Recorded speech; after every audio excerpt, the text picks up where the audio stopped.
वाहिगुरु साहब जीओ। एक ओंकार सतनाम करता पुरख निरभौ निर्वैर अकाल मूरत अजूनी सैभं गुर प्रसाद।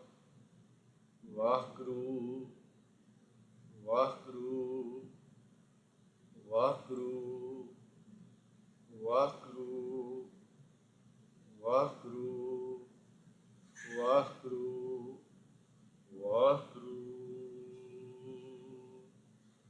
वाहिगुरु जी का खालसा वाहिगुरु जी की फतेह।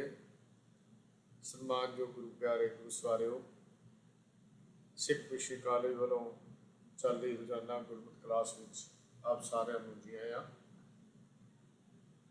हर वीरवार असी इतिहास के सबजैक्ट के उत्ते विचार करते हाँ।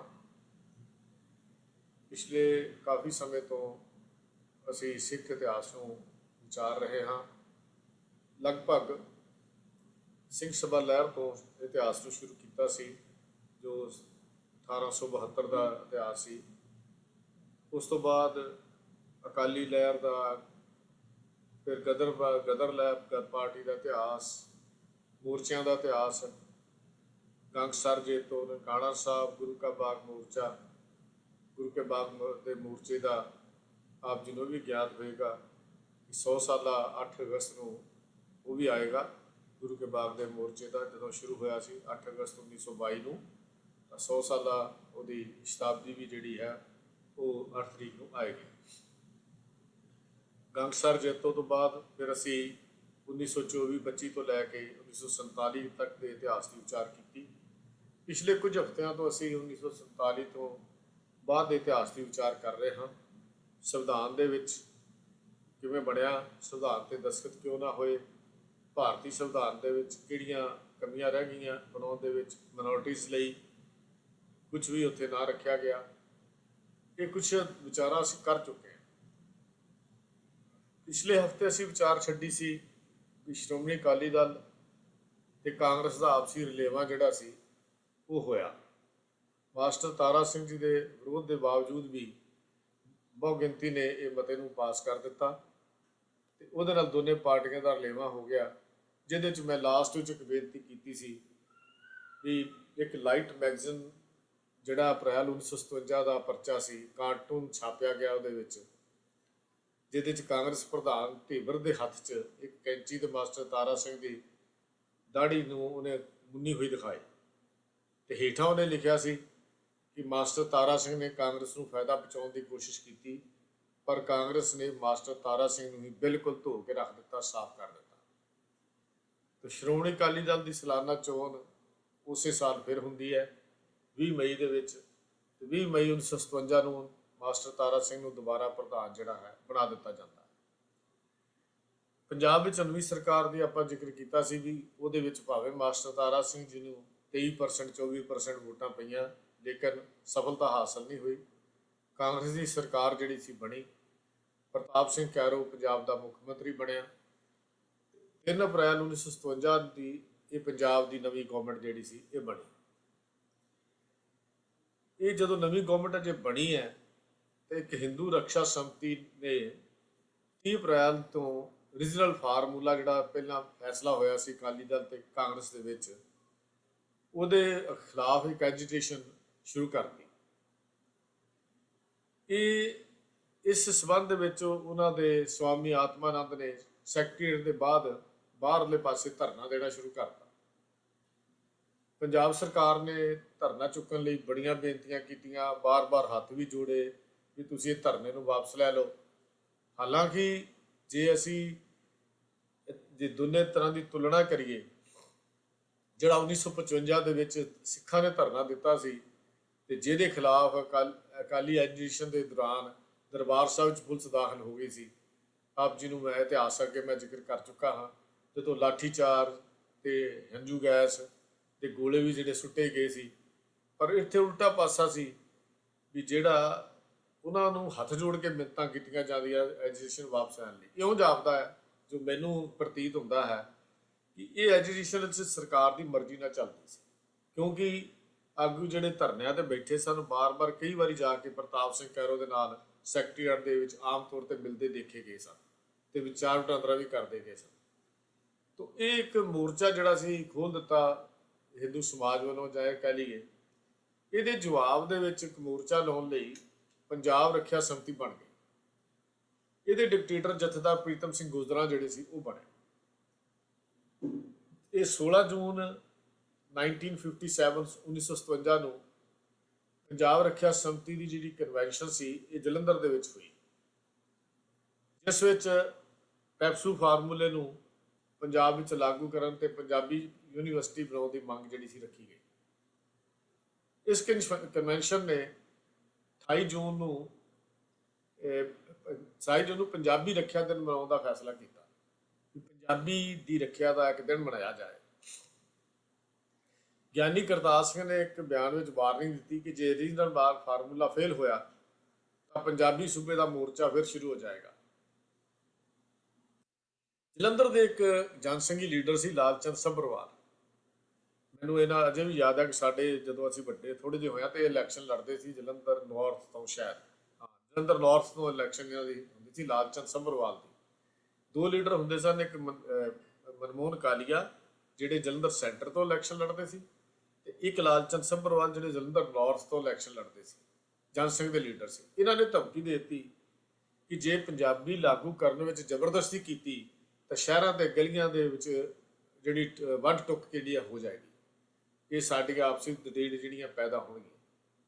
ਤਾਂ ਇੱਦਾਂ ਇਹ ਕਹਿ ਸਕਦੇ ਹਾਂ ਕਿ ਆਰੀਆ ਸਮਾਜ ਦੇ ਜਿੰਨੇ ਕੁ ਨੇਤਾ ਸੀ ਇਹ ਸਾਰੇ ਪੰਜਾਬੀ ਦੇ ਵਿਰੋਧ ਵਿੱਚ ਰੋਜ਼ ਦੇ ਰੋਜ਼ ਕੋਈ ਨਾ ਕੋਈ ਬਿਆਨ ਜਿਹੜਾ ਸੀ ਉਹ ਠੋਕ ਦਿੰਦੇ ਸਨ। ਹੁਕਮ ਸਿੰਘ ਨੇ ਇੱਕ ਬਿਆਨ ਵਿੱਚ ਇਸ ਮੋਰਚੇ ਨੂੰ ਪੰਜਾਬੀ ਨੂੰ ਖਤਮ ਕਰਨ ਦਾ ਮੋਰਚਾ ਜਿਹੜਾ ਸੀ ਦੱਸਿਆ, ਸਰ ਹੁਕਮ ਸਿੰਘ ਜੀ ਨੇ। ਦੂਜੇ ਪਾਸੇ ਸਵਾਮੀ ਆਤਮਾਨੰਦ ਨੇ ਇਹ ਗੱਲ ਕਹਿ ਦਿੱਤੀ ਕਿ ਰੀਜਨਲ ਫਾਰਮੂਲੇ ਦਾ ਮਤਲਬ ਹੈ ਪੰਜਾਬ ਨੂੰ ਸਿੱਖਿਸਤਾਨ ਬਣਾਉਣਾ, ਪੰਜਾਬੀ ਸੂਬੇ ਦਾ ਮਤਲਬ ਹੈ ਖਾਲਿਸਤਾਨ ਬਣਾਉਣਾ। ਉਹਨਾਂ ਨੇ ਇਹ ਬਿਆਨ ਦੇ ਦਿੱਤਾ। ਇਹ ਸਾਨੂੰ ਇੱਥੋਂ ਗੱਲ ਥੋੜੀ ਜਿਹੀ ਸਮਝਣ ਦੀ ਲੋੜ ਹੈ ਕਿ ਮਾਨਸਿਕਤਾ ਕਿੱਥੇ ਖੜੀ ਹੈ ਸਾਡੇ, ਜਿਨ੍ਹਾਂ ਦੀ ਬਹੁ ਗਿਣਤੀ ਦੇ ਅਧੀਨ ਰਾਜ ਭਾਗ ਦਾ ਜਿਹੜੇ ਆਨੰਦ ਮਾਣਦੇ ਨੇ ਲੋਕ, ਉਹਨਾਂ ਦੀ ਮਾਨਸਿਕਤਾ ਕਿੱਥੇ ਖੜੀ ਹੈ। ਇਹ ਗੱਲ ਨੂੰ ਥੋੜੀ ਜਿਹੀ ਵਿਚਾਰਨ ਦੀ ਲੋੜ ਹੈ। ਮਾਨਸਿਕਤਾ ਵਿੱਚ ਹੀ ਜੇ ਸਿੱਖ ਵਿਰੋਧੀ ਭਾਵਨਾ ਬੜੀ ਹੋਵੇ ਤਾਂ ਫਿਰ ਜਿਹੜਾ ਵੀ ਸਿੱਖ ਕੋਈ ਫੈਸਲਾ ਲਵੇ ਉਹ ਪੰਜਾਬੀ ਦਾ ਹੋਵੇ ਜਾਂ ਪੰਜਾਬ ਦੇ ਹੱਕ ਵਿੱਚ ਹੋਵੇ, ਹਮੇਸ਼ਾ ਹੀ ਇਸ ਮਾਨਸਿਕਤਾ ਦੀ, ਇਸ ਸੋਚ ਵਾਲੀ ਮਾਨਸਿਕਤਾ ਨੇ ਉਹਦਾ ਵਿਰੋਧ ਹੀ ਕੀਤਾ। ਭਾਵੇਂ ਉਹ ਪੰਜਾਬੀ ਸੂਬਾ ਸੀ, ਭਾਵੇਂ ਪੰਜਾਬੀ ਬੋਲਦੇ ਇਲਾਕੇ ਸੀ, ਭਾਵੇਂ ਉਹ ਬਿਜਲੀ ਦੇ ਹੈੱਡਕੁਆਟਰ ਦਾ ਮਸਲਾ ਆਇਆ, ਭਾਵੇਂ ਪਾਣੀਆਂ ਦਾ ਮਸਲਾ ਆਇਆ, ਇਸ ਸੋਚ ਨੇ ਹਮੇਸ਼ਾ ਹੀ, ਇਉਂ ਕਹਿ ਸਕਦੇ ਹਾਂ ਕਿ ਇਸ ਮਾਨਸਿਕਤਾ ਜਿਹੜੀ ਸੋਚ ਦੀ ਵਾਲੀ ਮਾਨਸਿਕਤਾ ਸੀ, ਇਹਨੇ ਹਮੇਸ਼ਾ ਹੀ ਪੰਜਾਬ ਤੇ ਪੰਜਾਬ ਦੇ ਹਿੱਤਾਂ ਦਾ ਵਿਰੋਧ ਕੀਤਾ। ਇਹ ਆਪਾਂ ਸਮਝ ਸਕਦੇ ਹਾਂ ਕਿ ਇਹ ਸਿੱਖ ਦੁਸ਼ਮਣੀ ਦਾ ਜਜ਼ਬਾ ਜਿਹੜਾ ਸੀ ਉਹ ਗੁਰੂ ਕਾਲ ਤੋਂ ਵੇਲੇ ਜੋ ਚੱਲਿਆ ਆਉਂਦਾ ਅਜੇ ਤੱਕ ਵੀ ਅੰਦਰੋਂ ਨਿਕਲਿਆ ਨਹੀਂ। ਦੂਜੇ ਲਫ਼ਜ਼ਾਂ 'ਚ ਅਸੀਂ ਇਹ ਗੱਲ ਕਹਿ ਸਕਦੇ ਹਾਂ ਕਿ ਇਸ ਤਰ੍ਹਾਂ ਦਾ ਸੱਚ। ਪਰ ਹੋਇਆ ਕਿ ਵੀ ਜੂਨ ਦੇ ਅਖੀਰ ਤੱਕ ਪਹੁੰਚਦਿਆਂ ਐਜੀਟੇਸ਼ਨ ਦੇ ਲੀਡਰ ਜਿਹੜੇ ਸੀ ਆਪੋ ਵਿੱਚ ਹੀ ਲੜ ਪਏ, ਉਹਨਾਂ ਦੀ ਫੁੱਟ ਪੈ ਗਈ ਤੇ ਆਨੰਦ ਸਵਾਮੀ ਨੇ ਐਜੀਟੇਸ਼ਨ ਬੰਦ ਕਰਨ ਦੀ ਅਪੀਲ ਕੀਤੀ, ਉਹਨੂੰ ਕਮੇਟੀ 'ਚੋਂ ਕੱਢ ਦਿੱਤਾ ਗਿਆ। ਇਸ ਤਰ੍ਹਾਂ ਕੁਝ ਹੋਰ ਆਗੂ ਵੀ ਐਜੀਟੇਸ਼ਨ ਮੁਲਤਵੀ ਕਰਨ ਜਾਂ ਖਤਮ ਕਰਨ ਦੇ ਹੱਕ ਵਿੱਚ ਸੀ। ਇਹ ਸਾਰੇ ਜਿਹੜੇ ਸੀ ਇੱਕ ਦੁਫਾੜ ਹੋ ਗਏ, ਆਪਣੇ ਆਪ ਹੀ ਐਜੀਟੇਸ਼ਨ ਜਿਹੜੀ ਸੀ ਲਗਭਗ ਇਹ ਖਤਮ ਹੋ ਗਈ। ਇੱਕ ਗੱਲ ਹੋਰ ਬੜੀ ਕਮਾਲ ਦੀ ਹੈ ਵੀ ਜੇ 2 ਅਗਸਤ ਨੂੰ ਮਾਸਟਰ ਤਾਰਾ ਸਿੰਘ ਨੇ ਇੱਕ ਬਿਆਨ ਦੇ ਵਿੱਚ ਬੜੀ ਹੈਰਾਨੀ ਜਿਹੀ ਪ੍ਰਗਟ ਕੀਤੀ। ਹਾਂ, ਇਸ ਤੋਂ ਪਹਿਲਾਂ ਇੱਕ ਹੋਰ ਜ਼ਿਕਰ ਆਉਂਦਾ, ਕਾਂਗਰਸ ਦੇ ਪ੍ਰਧਾਨ ਸੀ ਤੇਵਰ, ਉਹਨੇ ਇੱਕ ਬਿਆਨ ਦੇ ਦਿੱਤਾ ਵੀ ਸਿੱਖ ਜਿਹੜੇ ਖਾਲਿਸਤਾਨ ਦੀ ਮੰਗ ਨਾ ਕਰਨ। ਬੜੀ ਹੈਰਾਨੀ ਦੀ ਗੱਲ ਹੈ, ਸਿੱਖਾਂ ਨੇ ਨਾ ਉਦੋਂ ਕੋਈ ਖਾਲਿਸਤਾਨ ਦੀ ਮੰਗ ਕੀਤੀ, ਨਾ ਸਿੱਖਾਂ ਨੇ ਖਾਲਿਸਤਾਨ ਦੀ ਗੱਲ ਕੀਤੀ। ਸਿੱਖਾਂ ਨੇ ਨਾ ਅਜੇ ਤੱਕ ਪੰਜਾਬੀ ਸੂਬੇ ਦੀ ਮੰਗ ਵੀ ਪੂਰੀ ਉਹਨੂੰ ਅੱਗੇ ਪਾ ਦਿੱਤਾ, ਕਿਉਂਕਿ ਰੀਜਨਲ ਫਾਰਮੂਲਾ ਲਾਗੂ ਕਰ ਦਿੱਤਾ, ਉਹਦੇ ਉੱਤੇ ਵੀ ਅਜੇ ਪੂਰੀ ਤਰ੍ਹਾਂ ਪਹਿਰਾ ਨਹੀਂ ਸੀ ਦਿੱਤਾ। ਪਰ ਪ੍ਰਧਾਨ ਨੂੰ ਪਤਾ ਨਹੀਂ ਰਾਤੀ ਸੁਪਨਾ ਕਿੱਥੋਂ ਆ ਗਿਆ ਕਾਂਗਰਸ ਦੇ ਪ੍ਰਧਾਨ ਨੂੰ। ਉਸ ਕਾਂਗਰਸ ਦੇ ਪ੍ਰਧਾਨ ਨੇ ਇੱਕ ਬਿਆਨ ਦੇ ਮਾਰਿਆ ਵੀ ਸਿੱਖ ਖਾਲਿਸਤਾਨ ਦੀ ਮੰਗ ਕਰਨ ਲਈ ਬੰਦ ਕਰ। ਫਿਰ ਮਾਸਟਰ ਤਾਰਾ ਸਿੰਘ ਨੇ ਬੜੇ ਹੈਰਾਨੀ ਭਰੇ ਇੱਕ ਲਹਿਜੇ ਦੇ ਵਿੱਚ ਬਿਆਨ ਦਿੱਤਾ ਵੀ ਸਿੱਖਾਂ ਨੇ ਦੇਸ਼ ਤੋਂ ਅਲੱਗ ਹੋਣ ਦੀਆਂ ਗੱਲਾਂ ਨਾ ਸੋਚਣ ਲਈ ਪ੍ਰਧਾਨ ਕਹਿ ਰਿਹਾ ਹੈ। ਇਹੋ ਜਿਹੀ ਬਿਆਨਬਾਜ਼ੀ ਤਾਂ ਹੋ ਰਹੀ ਸੀ, ਪਰ ਹਿੰਦੀ ਐਜੂਕੇਸ਼ਨ ਨੂੰ ਨੱਥ ਪਾਉਣ ਵਾਸਤੇ ਜਾਂ ਰੀਜਨਲ ਫਾਰਮੂਲਾ ਲਾਗੂ ਕਰਨ ਵਾਸਤੇ ਕੁਝ ਵੀ ਸਰਕਾਰ ਨੇ ਨਹੀਂ ਕੀਤਾ। ਉਧਰ ਧਿਆਨ ਦੇਣਾ ਚਾਹੀਦਾ ਹੈ, ਨਾ ਕਿ ਕਸੂਰ ਕਿਸ ਦਾ ਹੈ, ਸਜ਼ਾ ਕਿਸ ਨੂੰ ਦਿੱਤੀ ਜਾ ਰਹੀ ਹੈ। ਕਸੂਰ ਉਸ ਸੋਚ ਵਾਲੀ ਮਾਨਸਿਕਤਾ ਹੈ ਜਿਹੜੀ ਬਹੁਤ ਗਿਣਤੀ ਵਿੱਚ ਇੱਥੇ ਹੈ, ਜਿਨ੍ਹਾਂ ਦਾ ਮਾਨਸਿਕਤਾ ਵਿੱਚ ਹੀ ਪੰਜਾਬ ਤੇ ਸਿੱਖ ਵਿਰੋਧੀ ਸੋਚ ਹੈ। ਕਸੂਰ ਉਹਨਾਂ ਦਾ ਹੈ। ਤੇ ਉਲਟਾ ਪੰਜਾਬੀ ਸੂਬਾ ਜਿੰਦਾਬਾਦ ਮੋਰਚਾ ਵੱਲੋਂ ਸਿੱਖਾਂ ਨਾਲ ਜੋ ਸਲੂਕ ਕੀਤਾ ਜਾਂਦਾ ਸੀ, ਉਹ ਸਲੂਕ ਉਹ ਕਿਤੇ ਉਹਨਾਂ ਨਾਲ ਹੋ ਜਾਂਦਾ ਤਾਂ ਉਹ ਐਜੂਕੇਸ਼ਨ ਇੱਕ ਦਿਨ 'ਚ ਹੀ ਬੰਦ ਹੋ ਜਾਂਦੀ। ਪਰ ਉਹ ਐਜੂਕੇਸ਼ਨ ਇਸ ਕਰਕੇ ਜਿਹੜੇ 1.5-2 ਮਹੀਨੇ ਚੱਲ ਗਈ ਕਿ ਉਹਦੇ ਵਿੱਚ ਕਾਰਨ ਸੀ ਵੀ ਉਹ ਬੜੀ ਸਰਕਾਰ ਦੇ ਨਾਲ ਆਪਸੀ ਸਲਾਹ ਮਸ਼ਵਰੇ ਦੇ ਨਾਲ ਹੀ ਐਜੂਕੇਸ਼ਨ ਜਿਹੜੀ ਸੀ ਤਕਰੀਬਨ ਜਾਬਤਾ ਇਹੋ ਹੀ ਹੈ ਵੀ ਉਹ ਰੱਖੀ ਗਈ ਜਾਂ ਕੀਤੀ ਗਈ ਹੋਏਗੀ। 17 ਜੁਲਾਈ 1957 ਦੇ ਦਿਨ ਇੱਥੋਂ ਦੀ ਮਾਨਸਿਕਤਾ ਜਿਹਨਾਂ ਦੀ ਸੋਚ ਦੀ ਮੈਂ ਗੱਲ ਕਰ ਰਿਹਾ ਹਾਂ, ਇਹਨਾਂ ਨੇ ਦਰਬਾਰ ਸਾਹਿਬ ਅੰਮ੍ਰਿਤਸਰ ਦੇ ਸਰੋਵਰ ਵਿੱਚ ਜਾ ਕੇ ਸਿਗਰਟਾਂ ਸੁੱਟ ਕੇ ਇਸ ਦੇ ਖਿਲਾਫ 18 ਜੁਲਾਈ ਨੂੰ ਪਟਿਆਲੇ ਦੇ ਵਿੱਚ ਪੂਰੀ ਤਰ੍ਹਾਂ ਹੜਤਾਲ ਹੋਈ ਤੇ 5000 ਸਿੱਖਾਂ ਨੇ ਇੱਕ ਪ੍ਰੋਟੈਸਟ ਜਲੂਸ ਜਿਹੜਾ ਸੀ ਉਹ ਕੱਢਿਆ। ਆਲਮੋਸਟ 5000 ਦੀ ਗਿਣਤੀ ਸੀ, ਇਤਿਹਾਸਕਾਰਾਂ ਨੇ ਵਿਦਵਾਨਾਂ ਨੇ ਲਿਖੀ ਹੈ ਕਿ ਉਹ 'ਚ ਕੱਢਿਆ। ਇਸ ਦੇ ਨਾਲ ਹੀ ਸਿੱਖਾਂ ਨੇ ਫਿਰ ਖਿੱਚ ਕੇ ਬਿਆਨ ਦੇਣੇ ਸ਼ੁਰੂ ਕਰਤੇ ਕਿ ਜੇ ਪੰਜਾਬੀ ਨਹੀਂ ਪੜ੍ਹੀ ਜਾਵੇਗੀ ਤਾਂ ਹਿੰਦੀ ਵੀ ਲਿੰਕ ਬੋਲੀ ਨਹੀਂ ਮੰਨੀ ਜਾਏਗੀ। ਸਿੱਖਾਂ ਨੇ ਇਹ ਬਿਆਨ ਦੇਣੇ ਸ਼ੁਰੂ ਕਰ ਦਿੱਤੇ। ਅਕਾਲੀ ਦਲ ਨੇ ਆਪਣੀ ਮੀਟਿੰਗ ਬੁਲਾਈ ਜੁਲਾਈ 1957 ਨੂੰ ਤੇ ਹਿੰਦੀ ਮੋਰਚੇ ਦੇ ਮੁਖਾਲਫਤ ਕੀਤੀ ਤੇ ਪੰਥ ਨੂੰ ਸ਼ਾਂਤ ਰਹਿਣ ਦੀ ਅਪੀਲ ਜਿਹੜੀ ਸੀ ਉਹ ਕੀਤੀ। ਅਕਾਲੀ ਦਲ ਨੇ ਪੰਜਾਬ ਦੀ ਜਿਹੜੀ ਕੈਰੋ ਸਰਕਾਰ ਸੀ ਉਹਨੇ ਜਾਣਬੁੱਝ ਕੇ ਮੋਰਚੇ ਨੂੰ ਸ਼ਹਿ ਦੇਣ ਦੇ ਤੇ ਹਾਲਾਤ ਨੂੰ ਨਾ ਸੰਭਾਲਣ ਦੇ ਜਿਹੜੇ ਦੋਸ਼ ਸੀ ਉਹ ਵੀ ਸਰਕਾਰ ਦੇ ਉੱਤੇ ਲਾਏ। ਮੈਂ ਪਹਿਲੇ ਬੇਨਤੀ ਕੀਤੀ ਹੈ ਕਿ ਇਹ ਹਿੰਦੂ ਰਕਸ਼ਾ ਸਮਿਤੀ ਦੇ ਮੋਰਚੇ ਨੂੰ ਨਹਿਰੂ ਪੰਜਾਬ ਦੇ ਕਾਂਗਰਸੀ ਕੈਰੋ ਦੀ ਪੂਰੀ ਹਮਾਇਤ ਹਾਸਲ ਸੀ। ਇਸ ਕਰਕੇ ਕੈਰੋ ਸਰਕਾਰ ਇਸ ਦੇ ਖਿਲਾਫ ਕੁਝ ਵੀ ਨਹੀਂ ਸੀ ਕਰ ਰਹੀ। ਮੈਂ ਪਹਿਲਾਂ ਆਪ ਜੀ ਨੂੰ ਬੇਨਤੀ ਕਰ ਚੁੱਕਾ ਹਾਂ। ਤਾਂ ਇਹ ਮੋਰਚਾ ਅਸਲ ਵਿੱਚ ਪੰਜਾਬੀ ਜਾਂ ਗੁਰਮੁਖੀ ਨਹੀਂ ਬਲਕਿ ਸਿੱਖੀ ਦੇ ਖਿਲਾਫ ਸ਼ੁਰੂ ਕੀਤਾ ਗਿਆ ਸੀ। ਜਾਂ ਪੰਜਾਬੀ ਦਾ ਬਹਾਨਾ ਲਾ ਕੇ ਅਸਲ ਵਿੱਚ ਸਿੱਖਾਂ ਦੇ ਖਿਲਾਫ ਜਾਂ ਸਿੱਖੀ ਦੇ ਖਿਲਾਫ ਹੀ ਇਹ ਮੋਰਚਾ ਜਿਹੜਾ ਸੀ ਇਹ ਸ਼ੁਰੂ ਕੀਤਾ ਗਿਆ ਸੀ। ਨਫ਼ਰਤ ਇੰਨੀ ਕੀ ਸੀ ਉਹਨਾਂ ਦੇ ਅੰਦਰ ਕਿ ਸਿੱਖਾਂ ਦੇ ਖਿਲਾਫ ਘਟੀਆ ਬੋਲੀ ਵਰਤਦੇ, ਗੁਰੂ ਸਾਹਿਬ ਦੇ ਖਿਲਾਫ ਬੇਹੱਦ ਘਟੀਆ ਬੋਲੀ ਬੋਲੀ ਜਾਂਦੀ। ਇੱਥੋਂ ਤੱਕ ਵੀ ਇੱਕ ਵਾਰ ਅੰਮ੍ਰਿਤਸਰ ਦੇ ਬੰਸੀ ਲਾਲ ਮਸੀਹ ਉਹਨੇ ਸਰੋਵਰ ਵਿੱਚ ਸਿਗਰਟਾਂ ਵਿੱਚ ਸੁੱਟੇ ਜਾਣ ਬਾਰੇ ਬੋਲਦੇ ਇੱਥੋਂ ਤੱਕ ਕਹਿ ਦਿੱਤਾ ਕਿ ਦਰਬਾਰ ਸਾਹਿਬ ਪਵਿੱਤਰ ਕਿਵੇਂ ਹੋ ਸਕਦਾ ਹੈ, ਇਹਦੀ ਨੀਂਹ ਤਾਂ ਗਊ ਖਾਣ ਵਾਲੇ ਮੁਸਲਮਾਨ ਨੇ ਰੱਖੀ ਹੈ। ਵੀ ਜਿਹਦੀ ਨੀਂਹ ਗਾਂ ਖਾਣ ਵਾਲੇ ਮੁਸਲਮਾਨ ਨੇ ਰੱਖੀ ਗਈ ਹੋਵੇ ਉਹ ਪਵਿੱਤਰ ਕਿਵੇਂ ਹੋ ਸਕਦਾ ਹੈ। ਸਿੱਖਾਂ ਨਾਲ ਸੰਬੰਧ ਤਾਂ ਹੀ ਕਾਇਮ ਰਹਿ ਸਕਦੇ ਹਨ ਜੇਕਰ ਉਹ ਦਾੜੀ ਕੇਸ ਤੇ ਸ਼ੇਵ ਕਰਾ ਲੈਣ। ਇਹ ਅੰਮ੍ਰਿਤਸਰ ਦਾ ਇੱਕ ਭਾਸ਼ਾ ਸੀ ਬੰਸੀ ਲਾਲ, ਉਹਨੇ ਇਹ ਬਿਆਨ ਜਿਹੜਾ ਸੀ ਉਦੋਂ ਦਿੱਤਾ। ਤੇ 7 ਜੁਲਾਈ ਨੂੰ ਮੋਹਨ ਲਾਲ ਨੇ ਇੱਕ ਬਿਆਨ ਦਿੱਤਾ ਵੀ ਸਿੱਖ ਗੁਰਦੁਆਰਿਆਂ ਤੋਂ ਬਾਹਰ ਆ ਕੇ ਜਲਸਾ ਕਰਨ। ਤੇ ਸੰਤੋਸ਼ ਆਨੰਦ ਜਿਹੜਾ ਸੀ ਉਹਨੇ ਕਹਿ ਦਿੱਤਾ ਨਾਈ ਸੋਚਦੇ ਹਨ ਕਿ ਜੇ ਹਿੰਦੂ ਗੁਰਮੁਖੀ ਪੜ੍ਹਨਗੇ ਤਾਂ ਉਹਨਾਂ ਦੇ ਪੇਸ਼ੇ ਦਾ ਕੀ ਹੋਵੇਗਾ। ਦੁਰਗਾ ਦਾਸ ਨੇ ਇਹ ਕਹਿਤਾ ਕਿ ਜੇ ਸਿੱਖ ਦਖਲ ਦੇਣਗੇ ਤਾਂ ਅਸੀਂ ਗੁਰਦੁਆਰਿਆਂ ਤੇ ਕਬਜ਼ਾ ਕਰ ਲਵਾਂਗੇ, ਸਿੱਖਾਂ ਨੂੰ ਅੰਦਰ ਨਹੀਂ ਵੜਨ ਦੇਵਾਂਗੇ। ਕਿਤੇ ਵੀ ਕੋਈ ਹਿੰਦੂ ਬੱਚਾ ਗੁਰਮੁਖੀ ਨਹੀਂ ਪੜ੍ਹੇਗਾ, ਉਹਨਾਂ ਨੇ ਇਹ ਬਿਆਨ ਠੋਕ ਮਾਰਿਆ। ਸ਼ਾਮ ਲਾਲ ਤਿਵਾੜੀ ਦਾ ਬੋਲ ਬੜੇ ਹੋਰ ਤਰ੍ਹਾਂ ਦੇ ਹੋਰ ਵੀ ਖਰਵੇ ਬੋਲ ਸਨ। ਉਹ ਕਹਿੰਦਾ ਸਿੱਖ 12 ਵਜੇ ਤੱਕ ਹੋਸ਼ ਵਿੱਚ ਨਹੀਂ ਆਉਂਦੇ ਅਤੇ ਮਾਸਟਰ ਤਾਰਾ ਸਿੰਘ ਤੇ ਹੁਕਮ ਸਿੰਘ ਸਪੀਕਰ ਦੇ ਹਰ ਵੇਲੇ 12 ਵਜੇ ਰਹਿੰਦੇ ਹਨ। ਉਹਨੇ ਇਹ ਗਿਆ ਬਿਆਨ ਦੇ ਦਿੱਤਾ। ਭਿਕਸ਼ੂ ਆਚਾਰੀਆ ਸੀ, ਉਹਨੇ ਕਹਿ ਦਿੱਤਾ ਗੁਰੂ ਗੋਬਿੰਦ ਸਿੰਘ ਇੱਕ ਹਿੰਦੂ ਸੰਨਿਆਸੀ ਦੇ ਪੈਰੀ ਪਿਆ, ਪੰਜਾਬ ਜਾ ਕੇ ਮੁਸਲਮਾਨਾਂ ਨਾਲ ਲੜੇ। ਉਹਨੇ ਹਿੰਦੂ ਸੰਨਿਆਸੀ ਨੂੰ ਜਾ ਕੇ ਤਰਲੇ ਕੀਤੇ ਤੂੰ ਜਾ ਕੇ ਪੰਜਾਬ ਚੱਲ ਤੇ ਮੁਸਲਮਾਨਾਂ ਦੇ ਨਾਲ ਲੜਾਈ ਲੜ। ਊੜਾ ਐੜਾ ਨਹੀਂ ਖੜਾ ਪੜਾਂਗੇ, ਜੂੜੀ ਜੂੜਾ ਕੱਟ ਧਰਾਂਗੇ ਨਾਰੇ ਜਿਹੜੇ ਸੀ ਉਹ ਸ਼ਰੇਆਮ ਲਾਉਣ ਲੱਗ ਪਏ। ਇਹ ਕੇਵਲ ਉਦੋਂ ਨਹੀਂ ਹੋਇਆ, ਅੱਗੇ ਜਾ ਕੇ ਇਤਿਹਾਸ ਆਏਗਾ। ਇਤਿਹਾਸ ਆਪਣੇ ਆਪ ਨੂੰ ਦੁਹਰਾਉਂਦਾ ਰਹਿੰਦਾ ਹੈ। ਕੁਝ ਘਟਨਾਵਾਂ ਇਤਿਹਾਸ ਦੀਆਂ ਆਪਣੇ ਆਪ ਨੂੰ ਦੁਹਰਾਉਂਦੀਆਂ ਰਹਿੰਦੀਆਂ। ਇਹ ਜਿਹੜੇ ਊੜਾ ਐੜਾ ਜੂੜਾ ਇਹ ਅਗਲੇ ਜਾ ਕੇ 1978 ਤੋਂ ਬਾਅਦ ਵੀ ਇਹ ਘਟਨਾਵਾਂ ਦਾ ਜ਼ਿਕਰ ਆਏਗਾ, ਜਿਸ ਕਰਕੇ ਦਰਬਾਰ ਸਾਹਿਬ ਦਾ ਜਿਹੜਾ ਬਲੂ ਸਟਾਰ ਜਿਹਨੂੰ ਅਸੀਂ ਕਹਿ ਦਿੰਦੇ ਹਾਂ ਜਾਂ ਦਰਬਾਰ ਸਾਹਿਬ ਤੇ ਹਮਲਾ ਤੀਜਾ ਘੱਲੂਘਾਰਾ ਵਾਪਰਿਆ, ਉਹ ਸਿੱਖਾਂ ਕੋਲੋਂ ਬਰਦਾਸ਼ਤ ਤੋਂ ਬਾਹਰ ਹੋ ਚੁੱਕੇ ਸਨ ਹਾਲਾਤ। ਉਹਦਾ ਜ਼ਿਕਰ ਮੈਂ ਜਦੋਂ ਟਾਈਮ ਆਏਗਾ ਆਪ ਜੀ ਦੇ ਨਾਲ ਕਰਾਂਗਾ, ਕਿਉਂਕਿ ਉਹ ਅਸੀਂ ਆਪਣੇ ਪਿੰਡੇ ਤੇ ਹੰਡਾਏ ਹੋਏ ਸਾਡੇ ਹਾਲਾਤ ਹਨ ਜਿਹੜੇ ਉਸ ਵੇਲੇ ਦੇ ਹਾਲਾਤ ਹਨ। ਇਹ ਅਸੀਂ ਸਿਰਫ ਪੜ੍ਹੇ ਹੋਏ ਜਾਂ ਸੁਣੇ ਹੋਏ ਜਾਂ ਇਤਿਹਾਸ ਵਿੱਚੋਂ ਦੇਖੇ ਵਰਕੇ ਆਪ ਨਾਲ ਸਾਂਝੇ ਕਰ ਰਹੇ ਹਾਂ। ਲੇਕਿਨ ਉਹ ਜਿਹੜਾ ਇਤਿਹਾਸ ਹੈ 1975 ਤੋਂ ਬਾਅਦ ਦਾ, ਉਹ ਲਗਭਗ ਸਾਰੇ ਇਤਿਹਾਸ ਤੋਂ ਅਸੀਂ ਪੂਰੀ ਤਰ੍ਹਾਂ ਵਾਕਫ ਹਾਂ ਔਰ ਉਹਦੇ 'ਚ ਵਿਚਰੇ ਹੋਏ ਹਾਂ, ਉਸ ਇਤਿਹਾਸ ਨੂੰ ਅੱਖਾਂ ਨਾਲ ਵੇਖਿਆ ਹੋਇਆ ਹੈ। ਇਸ ਵਾਸਤੇ ਉਹਦਾ ਜ਼ਿਕਰ ਕਰਨਾ ਬੜਾ ਸੌਖਾ ਹੁੰਦਾ ਹੈ। ਲੇਕਿਨ ਇਹ ਇਤਿਹਾਸ ਜਿਹੜਾ ਅਸੀਂ ਕੇਵਲ ਪੜ੍ਹ ਕੇ ਜਾਂ ਸਮਝ ਕੇ ਕਰ ਰਹੇ ਹਾਂ, ਇਹ ਥੋੜ੍ਹੀ ਜਿਹੀ ਦਾ ਜ਼ਿਕਰ ਕਰਨਾ ਔਖਾ ਵੀ ਹੁੰਦਾ ਹੈ। ਕੁਝ ਘਟਨਾਵਾਂ ਵਿੱਚੋਂ ਰਹਿ ਵੀ ਜਾਂਦੀਆਂ ਹਨ। ਖੈਰ ਇਹੋ ਜਿਹੇ ਘਟੀਆ ਜਿਹੜੇ ਬੋਲ ਸੀ, ਵੀ ਊੜਾ ਆੜਾ ਨਹੀਂ ਪੜਾਂਗੇ, ਜੂੜੀ ਜੂੜਾ ਕੱਟ ਧਰਾਂਗੇ, ਇਹ ਇੱਥੋਂ ਦੇ ਬਹੁ ਗਿਣਤੀ ਦੀ ਸੋਚ ਵਾਲੇ ਆਮ ਰੋਤੇ ਬੋਲਦੇ ਰਹਿੰਦੇ ਸਨ।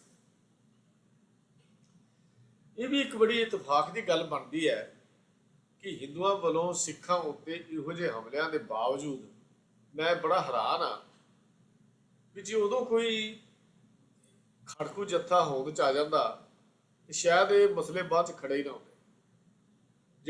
ਜਿਹਨੂੰ ਅਸੀਂ ਸ਼੍ਰੀ ਸਾਹਿਬ ਦੀ ਗੱਲ ਕਰਦੇ ਹਾਂ, ਗੁਰੂ ਸਾਹਿਬ ਨੇ ਦਿੱਤੀ ਸੀ, ਸ਼ਾਇਦ ਉਦੋਂ ਅਸੀਂ ਇਹਦੀ ਵਰਤੋਂ ਨਾ ਕਰ ਸਕੇ।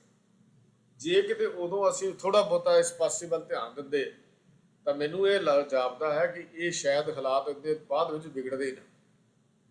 ਇਹ ਜਾਂ ਦੂਜੇ ਲਫ਼ਜ਼ਾਂ 'ਚ ਇਹ ਕਹਿ ਦਿੰਦੇ ਵੀ ਪੰਜਾਬ ਦਾ ਨਕਸ਼ਾ ਤੇ ਇਤਿਹਾਸ ਉਦੋਂ ਹੀ ਬਦਲ ਜਾਣਾ ਸੀ ਜੇ ਅਸੀਂ ਉਦੋਂ ਇਹਦੇ ਖਿਲਾਫ ਜਿਹੜਾ ਅਸੀਂ ਕੋਈ ਐਕਸ਼ਨ ਲੈ ਲੈਂਦੇ। ਚੁੱਪ ਚੁਪੀਤੇ ਦੱਬ ਜਾਣਾ ਜਾਂ ਆਪਣੀ ਆਵਾਜ਼ ਨੂੰ ਇਹ ਕਹਿ ਕੇ ਵੀ ਸ਼ਾਂਤਮਈ ਰਹਿਣਾ ਕਹਿ ਕੇ, ਇਹਦੇ ਨਾਲ ਉਹਨਾਂ ਨੂੰ ਹੋਰ ਸ਼ਹਿ ਮਿਲਦੀ ਗਈ। ਖੈਰ ਅਕਾਲੀ ਦਲ ਨੇ ਫਿਰ ਜਿਹੜੀ 1957 ਦੇ ਵਿੱਚ ਦਰਬਾਰ ਸਾਹਿਬ ਦੀ ਬੇਦਬੀ ਕੀਤੀ ਗਈ, ਉਹਦੇ ਖਿਲਾਫ ਪ੍ਰੋਟੈਸਟ ਕਰਨ ਲਈ 12 ਦਿਨ ਲਗਾਤਾਰ ਰੋਸ ਮਨਾਉਣ ਦੀ ਅਪੀਲ ਕੀਤੀ। ਇਸੇ ਤਰ੍ਹਾਂ ਜਿਹੜੀ ਬਹੁ ਗਿਣਤੀ ਹੈ ਉਹਨਾਂ ਵੱਲੋਂ ਬੋਲੀ ਦਾ ਮਸਲਾ ਫੇਰ ਸ਼ੁਰੂ ਕਰਨ ਤੋਂ 22 ਅਗਸਤ ਨੂੰ ਹੜਤਾਲ ਕੀਤੀ ਗਈ। ਗੋਪੀ ਚੰਦ ਭਾਰਗੋ ਨੇ ਕਈ ਵਾਰ ਬੋਲੀ ਬਾਰੇ ਮਸ਼ਵਰੇ ਸ਼ੁਰੂ ਕੀਤੇ ਤੇ ਮਾਸਟਰ ਤਾਰਾ ਸਿੰਘ ਨੂੰ ਮਿਲਣਾ ਚਾਹਿਆ, ਪਰ ਮਾਸਟਰ ਤਾਰਾ ਸਿੰਘ ਜੀ ਨੇ ਬੋਲੀ ਬਾਰੇ ਉਸ ਨੂੰ ਮਿਲਣ ਤੋਂ ਪੂਰਾ ਇਨਕਾਰ ਕਰ ਦਿੱਤਾ। ਇਸ ਤਰ੍ਹਾਂ ਗੋਲ ਮੇਜ਼ ਕਾਨਫਰੰਸ ਦੀਆਂ ਗੱਲਾਂ ਵੀ ਇਹ ਕਹਿ ਲਈਏ ਕਿ ਆਪਣੀ ਮੌਕੇ ਹੀ ਆਪ ਮਰ ਗਈ। ਦੂਜੇ ਲਫ਼ਜ਼ਾਂ 'ਚ ਆਪਾਂ ਇਹ ਗੱਲ ਕਹਿ ਸਕਦੇ ਹਾਂ ਕਿ ਉਹ ਗੱਲਾਂ ਵੀ ਸਿਰੇ ਨਾ ਚੜ੍ਹ ਸਕੀ। ਅਕਾਲੀ ਦਲ ਨੇ ਜਿਹੜਾ ਰੀਜਨਲ ਫਾਰਮੂਲਾ ਪਿਛਲੀ ਵਾਰੀ ਆਪਾਂ ਜ਼ਿਕਰ ਕੀਤਾ ਸੀ, ਜਿਸ 'ਚ ਪੈਪਸੂ ਤੇ ਪੰਜਾਬ ਮਰਜ ਕਰਕੇ ਇੱਕ ਰੀਜਨਲ ਫਾਰਮੂਲਾ ਬਣਿਆ ਸੀ, ਉਹਦੇ ਵਿੱਚ ਕਿਸੇ ਵੀ ਚੇਂਜ ਨੂੰ, ਕਿਸੇ ਵੀ ਤਬਦੀਲੀ ਕਰਨ ਤੋਂ ਇਨਕਾਰ ਕਰ ਦਿੱਤਾ ਵੀ ਅਸੀਂ ਇਹਦੇ ਵਿੱਚ ਕੋਈ ਚੇਂਜ ਨਹੀਂ ਹੋਣ ਦਿਆਂਗੇ। ਤੇ ਇਸ ਤਰ੍ਹਾਂ ਨਹਿਰੂ ਨੇ ਵੀ ਇਸ ਮਾਮਲੇ ਵਿੱਚ ਇਹ ਕੋਈ ਗੱਲ ਛੇੜਨ ਤੋਂ ਇਨਕਾਰ ਕਰ ਦਿੱਤਾ। ਰਾਜਗੋਪਾਲ ਆਚਾਰੀਆ ਨੇ ਇਹ ਹਾਲਾਤ ਜਦੋਂ ਦੇਖੇ ਤਾਂ ਉਹਨਾਂ ਨੇ ਕਿਹਾ ਕਿ ਹੁਣ ਹਿੰਦੀ ਨੂੰ ਲਿੰਕ ਜ਼ਬਾਨ ਮੰਨਣ ਬਾਰੇ ਮੁੜ ਵਿਚਾਰ ਕਰਨੀ ਚਾਹੀਦੀ ਹੈ। ਇਹ ਵੀ ਇੱਕ ਹੋਰ ਮਦਰਾਸ ਤੋਂ ਵੀ ਕੁਝ ਲੀਡਰਾਂ ਨੇ ਇੱਦਾਂ ਦੇ ਬਿਆਨ ਦਿੱਤੇ ਤੇ ਮਾਸਟਰ ਤਾਰਾ ਸਿੰਘ ਨੇ ਫਿਰ ਮੋੜਵਾਂ ਜਵਾਬ ਦਿੱਤਾ ਵੀ ਜੇ ਰੀਜਨਲ ਫਾਰਮੂਲਾ ਤੋੜਿਆ ਗਿਆ ਤਾਂ ਅਸੀਂ ਫਿਰ ਪੰਜਾਬੀ ਸੂਬਾ ਮੰਗਣ ਤੋਂ ਗੁਰੇਜ਼ ਨਹੀਂ ਕਰਾਂਗੇ। ਸਾਡੇ ਕੋਲ ਹੋਰ ਕੋਈ ਹੱਲ ਨਹੀਂ ਹੋਵੇਗਾ ਸਿਵਾਏ ਅਸੀਂ ਪੰਜਾਬੀ ਸੂਬਾ ਤੇ ਵੱਖਰਾ ਸਟੇਟ ਮੰਗਣ ਤੋਂ। ਸਾਡੀ ਜਿੱਥੇ ਸਿੱਖਾਂ ਦੀ ਆਟੋਨਮੀ ਹੋਵੇ ਉਹ ਸਟੇਟ ਮੰਗਣ ਤੋਂ ਅਸੀਂ ਇਨਕਾਰ ਜਿਹੜਾ ਹੈ ਸ਼ਾਇਦ ਨਹੀਂ ਕਰਾਂਗੇ। ਤਾਂ ਇਹ ਨਵੀਂ ਗੱਲ ਨਹੀਂ ਹੈ। ਮੈਂ ਬਾਰ-ਬਾਰ ਇਹ ਬੇਨਤੀ ਦੁਹਰਾ ਰਿਹਾ ਵੀ ਇਹ ਕੋਈ ਨਵੀਂ ਗੱਲ ਨਹੀਂ। ਬਹੁ ਗਿਣਤੀ ਜਿਹੜੀ ਹਮੇਸ਼ਾ ਹੀ ਘੱਟ ਗਿਣਤੀਆਂ ਨੂੰ ਦਬਾਉਣ ਦਾ ਯਤਨ ਕਰਦੀ ਹੈ। ਤੁਸੀਂ ਦੇਖੋ, ਇਤਿਹਾਸ ਨੂੰ ਦੇਖੋ, 9ਵੀਂ ਸਦੀ ਦੇ ਵਿੱਚ ਭਾਰਤ ਗੁਲਾਮ ਹੁੰਦਾ ਹੈ। ਥੋੜ੍ਹੇ ਜਿਹੇ ਸਿਪਾਹੀ ਲੈ ਕੇ ਮੀਰ ਕਾਸਿਮ ਇੱਥੇ ਭਾਰਤ ਵਿੱਚ ਆਉਂਦਾ ਤੇ ਭਾਰਤ ਨੂੰ ਆਪਣੇ ਉੱਤੇ ਕਬਜ਼ਾ ਕਰ ਲੈਂਦਾ, ਭਾਰਤ ਉੱਤੇ ਕਬਜ਼ਾ ਕਰ ਲੈਂਦਾ। 12ਵੀਂ ਸਦੀ 'ਚ ਫਿਰ ਗੁਲਾਮਾਂ ਦਾ ਗੁਲਾਮ ਹੋ ਜਾਂਦਾ ਹੈ। ਗੁਰੂ ਨਾਨਕ ਸਾਹਿਬ ਜਦੋਂ ਆਉਂਦੇ ਨੇ, ਲੋਧੀ ਖਾਨਦਾਨ ਦਾ ਹਕੂਮਤ ਇੱਥੇ ਚੱਲਦੀ ਸੀ। ਜਿਹੜੀ ਹੁਣ 700 ਸਾਲ ਦੀ ਗੁਲਾਮੀ ਜਿਹੜੀ ਇੱਥੋਂ ਦੀ ਮਾਨਸਿਕਤਾ ਨੇ ਸਹਿ ਲਈ, ਇਹ ਤਾਂ ਉਸ ਵੇਲੇ ਬੋਲਦੇ ਵੀ ਨਹੀਂ ਸੀ। ਇੱਥੋਂ ਤੱਕ ਵੀ ਸੀ ਜੇ ਥੁੱਕਣਾ ਚਾਹੇ ਮੂਮਨ ਤਾਂ ਇਹਨਾਂ ਨੂੰ ਮੂੰਹ ਅੱਡਣਾ ਪੈਂਦਾ ਸੀ। ਇੰਨੇ ਹਾਲਾਤ ਮਾੜੇ ਹੋਏ ਸੀ। ਇਸ ਹਾਲਾਤ ਵਿੱਚੋਂ ਸੱਚੇ ਪਾਤਸ਼ਾਹ ਗੁਰੂ ਨਾਨਕ ਦੇਵ ਮਹਾਰਾਜ ਨੇ ਇੱਕ ਆਜ਼ਾਦੀ ਦਾ ਦੀਵਾ ਜਗਾਇਆ। ਉਸ ਆਜ਼ਾਦੀ ਦੇ ਦੀਵੇ ਦੀ ਲੋ ਇੰਨੀ ਕੁ ਫੈਲ ਗਈ ਕਿ ਇਹਨਾਂ ਨੂੰ ਜੀਣ ਦਾ ਢੰਗ ਜਿਹੜਾ ਸੀ ਗੁਰੂ ਨਾਨਕ ਪਾਤਸ਼ਾਹ ਨੇ ਸਿਖਾ ਦਿੱਤਾ। ਜਿਨ੍ਹਾਂ ਨੂੰ ਗੁਰੂ ਨਾਨਕ ਜੀ ਨੇ ਆਜ਼ਾਦੀ ਲੈ ਕੇ ਦਿੱਤੀ ਹੋਵੇ, ਜਿਨ੍ਹਾਂ ਨੂੰ ਗੁਰੂ ਨਾਨਕ ਪਾਤਸ਼ਾਹ ਨੇ ਆਪਣੀ ਆਉਣ ਵਾਲੀਆਂ 10 ਜੋਤਾਂ ਦੇ ਵਿੱਚ ਕੁਰਬਾਨੀਆਂ ਦੇ ਕੇ ਇੱਕ ਜੀਣ ਦਾ ਢੰਗ ਦਵਾਇਆ ਹੋਵੇ, ਉਹਨਾਂ ਦੀ ਮਾਨਸਿਕਤਾ ਦੇ ਵਿੱਚੋਂ ਸਿੱਖ ਵਿਰੋਧੀ ਸੋਚ ਅਜੇ ਵੀ ਅਸੀਂ ਕੱਢ ਨਾ ਸਕੇ। ਪਤਾ ਨਹੀਂ ਕਿਉਂ ਇੰਨੇ ਹਸਾਨਖੁਸ਼ ਲੋਕੀ ਹੋ ਜਾਂਦੇ ਹਨ ਜਾਂ ਇੰਨਾ ਹਸਾਨ ਕਿਉਂ ਭੁੱਲ ਜਾਂਦੇ ਹਨ ਜਿਹੜਾ ਗੁਰੂ ਨਾਨਕ ਪਾਤਸ਼ਾਹ ਨੇ ਉਹਨਾਂ ਦੇ ਉੱਤੇ ਕੀਤਾ ਸੀ। ਤਾਂ ਖੈਰ 16-17 ਨਵੰਬਰ ਨੂੰ ਅਕਾਲੀ ਦਲ ਦੀ 11ਵੀਂ ਕਾਨਫਰੰਸ ਬਠਿੰਡਾ ਦੇ ਵਿੱਚ ਹੁੰਦੀ ਹੈ। ਸੇਵਾ ਸਿੰਘ ਠੀਕਰੀਵਾਲਾ ਨਗਰ ਦੇ ਨਾਂ ਦੇ ਇੱਕ ਵੱਡੇ ਪੰਡਾਲ 'ਚ 1 ਲੱਖ ਤੋਂ ਵੱਧ ਸਿੱਖ ਉੱਥੇ ਇਕੱਠੇ ਹੁੰਦੇ ਨੇ। ਪਹਿਲੇ ਦਿਨ ਉਸ ਜਲੂਸ ਦੀ ਅਗਵਾਈ ਮਾਸਟਰ ਤਾਰਾ ਸਿੰਘ ਤੇ ਸਪੂਰਨ ਸਿੰਘ ਤੇ ਫਤਿਹ ਸਿੰਘ ਗੰਗਾਨਗਰ ਕਰ ਰਹੇ ਸਨ। ਇਸ ਸਮਾਗਮ ਵਿੱਚ ਪੁਰਾਣੇ ਆਗੂ ਜੋ ਲਾਲਚ ਵਿੱਚ ਜਾ ਕੇ ਕਾਂਗਰਸ ਦੀ ਝੋਲੀ 'ਚ ਪੈ ਚੁੱਕੇ ਸੀ, ਉਹਨਾਂ ਦੀ ਥਾਂ ਤੇ ਨਵੇਂ ਆਗੂ ਚੁਣ ਲਏ ਗਏ। ਇਸ ਕਾਨਫਰੰਸ ਦੇ ਰੀਜਨਲ ਫਾਰਮੂਲੇ ਨੂੰ ਪੂਰੀ ਤਰ੍ਹਾਂ ਲਾਗੂ ਕਰਨ ਦੀ ਜਿਹੜੀ ਸੀ ਸਰਕਾਰ ਕੋਲੋਂ ਮੰਗ ਕੀਤੀ। ਹਿੰਦੀ ਐਜੂਕੇਸ਼ਨ, ਕਿਉਂਕਿ ਮੈਂ ਪਹਿਲੇ ਬੇਨਤੀ ਕੀਤੀ ਹੈ ਵੀ ਉਹਦੇ ਪੱਲੇ ਦਾ ਕੁਝ ਹੈ ਨਹੀਂ ਸੀ, ਆਖਰੀ ਸਾਹ ਲੈ ਰਹੀ ਸੀ, ਇਸ ਉਹਨਾਂ ਨੇ ਅਖੀਰ 1957 ਦੇ 23 ਦਸੰਬਰ ਨੂੰ ਐਜੂਕੇਸ਼ਨ ਆਪਣੇ ਆਪ ਹੀ ਵਾਪਸ ਲੈ ਲਈ। ਹਿੰਦੂ ਐਜੂਕੇਸ਼ਨ ਅਸਲ ਵਿੱਚ ਸਿੱਖਾਂ ਨੂੰ ਆਉਣ ਵਾਲੇ ਹਮਲੇ ਦਾ ਇਸ਼ਾਰਾ ਸੀ ਵੀ ਜਿਹੜਾ ਸਿੱਖਾਂ ਤੇ ਹਮਲਾ ਕਰਨਾ ਹੈ, ਉਹਦੇ ਇਸ਼ਾਰੇ ਸਨ।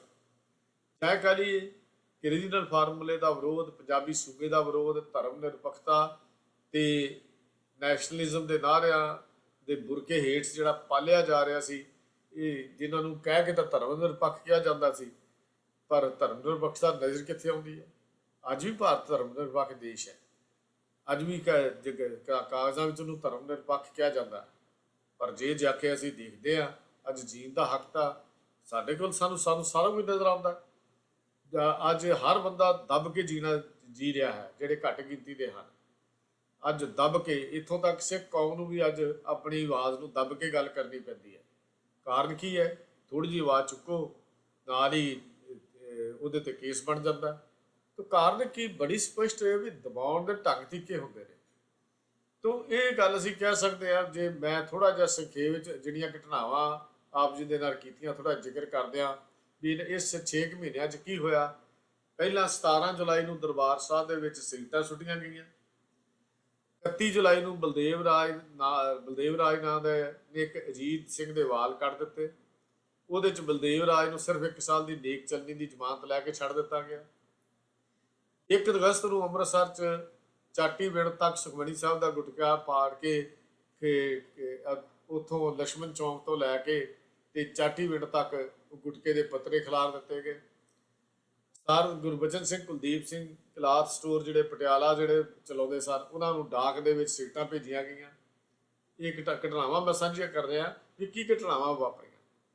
3 ਅਗਸਤ ਨੂੰ ਠਾਕਰ ਦਾਸ ਨੂੰ ਚੌਂਕ ਬਾਬਾ ਸਾਹਿਬ ਅੰਮ੍ਰਿਤਸਰ ਵਿੱਚ ਪੰਜਾਬੀ ਦੀ ਪਲੇਟ ਨੂੰ ਏਦਾਂ ਉੱਚੇ ਮਾਰਦੇ ਦੇਖਿਆ ਗਿਆ, ਫੜ ਲਿਆ ਗਿਆ। ਉਸਨੇ ਮੰਨਿਆ ਕਿ ਜਨਸੰਘੀ ਨੇਤਾ ਪ੍ਰੇਮ ਨਾਥ ਨੇ ਉਹਨੂੰ ਅਜਿਹਾ ਇਹ ਕਰਨ ਲਈ ਕਿਹਾ ਸੀ, ਪੰਜਾਬੀ ਦਾ ਵਿਰੋਧ ਕਰਨ ਲਈ ਕਿਹਾ ਗਿਆ ਸੀ। ਇਹ ਘਟਨਾਵਾਂ ਦਾ ਜ਼ਿਕਰ ਹਰਜਿੰਦਰ ਸਿੰਘ ਦਲਵੀਰ ਨੇ ਆਪਣੀ ਕਿਤਾਬ ਵਿੱਚ ਕੀਤਾ ਹੈ, ਲੜੀਵਾਰ, ਜਿਹੜੀਆਂ ਮੈਂ ਆਪ ਜੀ ਨਾਲ ਸਾਂਝੀਆਂ ਕਰ ਰਿਹਾ ਵੀ ਇਹ ਲੜੀਵਾਰ ਘਟਨਾਵਾਂ ਮੈਂ ਉਸ ਕਿਤਾਬ ਵਿੱਚੋਂ ਆਪ ਜੀ ਦੇ ਨਾਲ ਸਾਂਝੀਆਂ ਕਰ ਲਈਆਂ। ਹਾਲਾਂਕਿ ਉਸ ਕਿਤਾਬ ਵਿੱਚ ਕਿਤੇ ਨਾ ਕਿਤੇ ਵਧਾ ਚੜਾ ਕੇ ਵੀ ਗੱਲ ਲਿਖੀ ਹੋਈ ਹੈ, ਲੇਕਿਨ ਜੋ ਲੜੀਵਾਰ ਉਹਨਾਂ ਨੇ ਘਟਨਾਵਾਂ ਦਿੱਤੀਆਂ। 5 ਅਗਸਤ ਨੂੰ ਅਰਜਨ ਸਿੰਘ ਵਾਲਮੀਕੀ ਗੇਟ ਜਲੰਧਰ ਦੇ ਵਾਲ ਜਿਹੜੇ ਸੀ ਕੱਢ ਦਿੱਤੇ ਗਏ। 16 ਅਗਸਤ ਨੂੰ ਗੁਰਦੁਆਰਾ ਸੇਵਕ ਜਥਾ ਪਟਿਆਲਾ ਵਿੱਚ ਸਿਗਰਟਾਂ ਸੁੱਟੀਆਂ ਗਈਆਂ। 25 ਅਗਸਤ ਨੂੰ ਧਰਮਪਾਲ ਮਿਊਨਿਸਪਲ ਕਮਿਸ਼ਨਰ ਅੰਮ੍ਰਿਤਸਰ ਨੇ ਗੁਰੂ ਗ੍ਰੰਥ ਸਾਹਿਬ ਨੂੰ ਗੰਦੀਆਂ ਗਾਲਾਂ ਕੱਢੀਆਂ। 13 ਸਤੰਬਰ ਨੂੰ ਹਿਸਾਰ ਦੇ ਗੁਰਦੁਆਰਾ ਸਿੰਘ ਸਾਹਿਬ ਵਿੱਚ ਸਿਗਰਟਾਂ ਸੁੱਟੀਆਂ ਗਈਆਂ। 26 ਸਤੰਬਰ ਨੂੰ ਇੱਕ ਰਵੇਲ ਸਿੰਘ ਦੇ ਸਿਰ ਉੱਪਰ ਨੰਦੀ ਨਾਂ ਦੇ ਇੱਕ ਹਿੰਦੂ ਨੇ ਬਲਦੀ ਸਿਗਰਟ ਸੁੱਟ ਦਿੱਤੀ। 9 ਨਵੰਬਰ ਨੂੰ ਬਟਾਲੇ 'ਚ ਗੁਰੂ ਗ੍ਰੰਥ ਸਾਹਿਬ ਦਾ ਸਰੂਪ ਸਾੜਿਆ ਗਿਆ। 9 ਨਵੰਬਰ ਨੂੰ ਹੀ ਸ੍ਰੀ ਗੁਰੂ ਗ੍ਰੰਥ ਸਾਹਿਬ ਦੇ ਪੱਤਰੇ ਪਾੜ ਕੇ ਬਠਿੰਡੇ ਦੇ ਗੁਰਦੁਆਰੇ ਵਿੱਚ ਸੁੱਟੇ ਗਏ। 16 ਨਵੰਬਰ 1957 ਨੂੰ ਚੰਡੀਗੜ੍ਹ ਦੇ ਗੁਰਦੁਆਰੇ ਵਿੱਚ ਬੰਬ ਰੱਖਿਆ ਗਿਆ। ਦਸੰਬਰ ਸ਼ੁਰੂ ਵਿੱਚ ਦਰਬਾਰ ਸਾਹਿਬ ਸਰੋਵਰ 'ਚ ਫਿਰ ਸਿਗਰਟਾਂ ਸੁੱਟੀਆਂ ਗਈਆਂ। ਇੱਕ ਪੋਸਟਰ ਵਿੱਚ ਧਮਕੀ ਦਿੱਤੀ ਕਿ ਅਸੀਂ ਇਹ ਸਿਗਰਟਾਂ ਹਰ ਮਹੀਨੇ ਸੁੱਟਾਂਗੇ। 31 ਦਸੰਬਰ 1957 ਦੀ ਰਾਤ ਮਾਸਟਰ ਤਾਰਾ ਸਿੰਘ ਦੇ ਘਰ 'ਚ ਇੱਕ ਜੱਗ ਵਿੱਚ ਗੁਟਕੇ ਦੇ ਟੁਕੜੇ ਪਾਣੀ ਵਿੱਚ ਤੰਬਾਕੂ ਪਾ ਕੇ ਲਟਕਾ ਦਿੱਤੇ ਗਏ। ਦਿੱਲੀ ਬੰਗਲਾ ਸਾਹਿਬ ਤੇ ਦੁਖਨਿਵਾਰਨ ਪਟਿਆਲਾ ਵਿੱਚ ਵੀ ਸਿਗਰਟਾਂ ਸੁੱਟੀਆਂ ਗਈਆਂ। ਸੀਸਗੰਜ ਦਿੱਲੀ ਦੇ ਰੋੜੇ ਇੱਟਾਂ ਦੇ ਜੁੱਤੀਆਂ ਸੁੱਟੀਆਂ ਗਈਆਂ। ਇਹ ਕੁਝ 18 ਘਟਨਾਵਾਂ 6 ਮਹੀਨਿਆਂ 'ਚ ਵਾਪਰਦੀਆਂ ਹਨ। ਤਾਂ ਇਹਨਾਂ ਤੋਂ ਇੱਕ ਗੱਲ ਸਪਸ਼ਟ ਜੀ ਸਮਝ ਆਉਂਦੀ ਹੈ, ਸਪਸ਼ਟ ਸਮਝ ਆ ਜਾਂਦੀ ਹੈ ਕਿ ਇਹ ਸਿੱਖਾਂ ਦੇ ਖਿਲਾਫ ਇੱਕ ਦਹਿਸ਼ਤਗਰਦੀ ਦਾ ਮਾਹੌਲ ਜਿਹੜਾ ਸੀ ਉਹ ਪੈਦਾ ਕਰ ਦਿੱਤਾ ਗਿਆ ਸੀ। ਇਹ ਕੋਈ ਪੰਜਾਬੀ ਜਾਂ ਗੁਰਮੁਖੀ ਦਾ ਵਿਰੋਧ ਦੇ ਵਿੱਚ ਨਹੀਂ ਸੀ।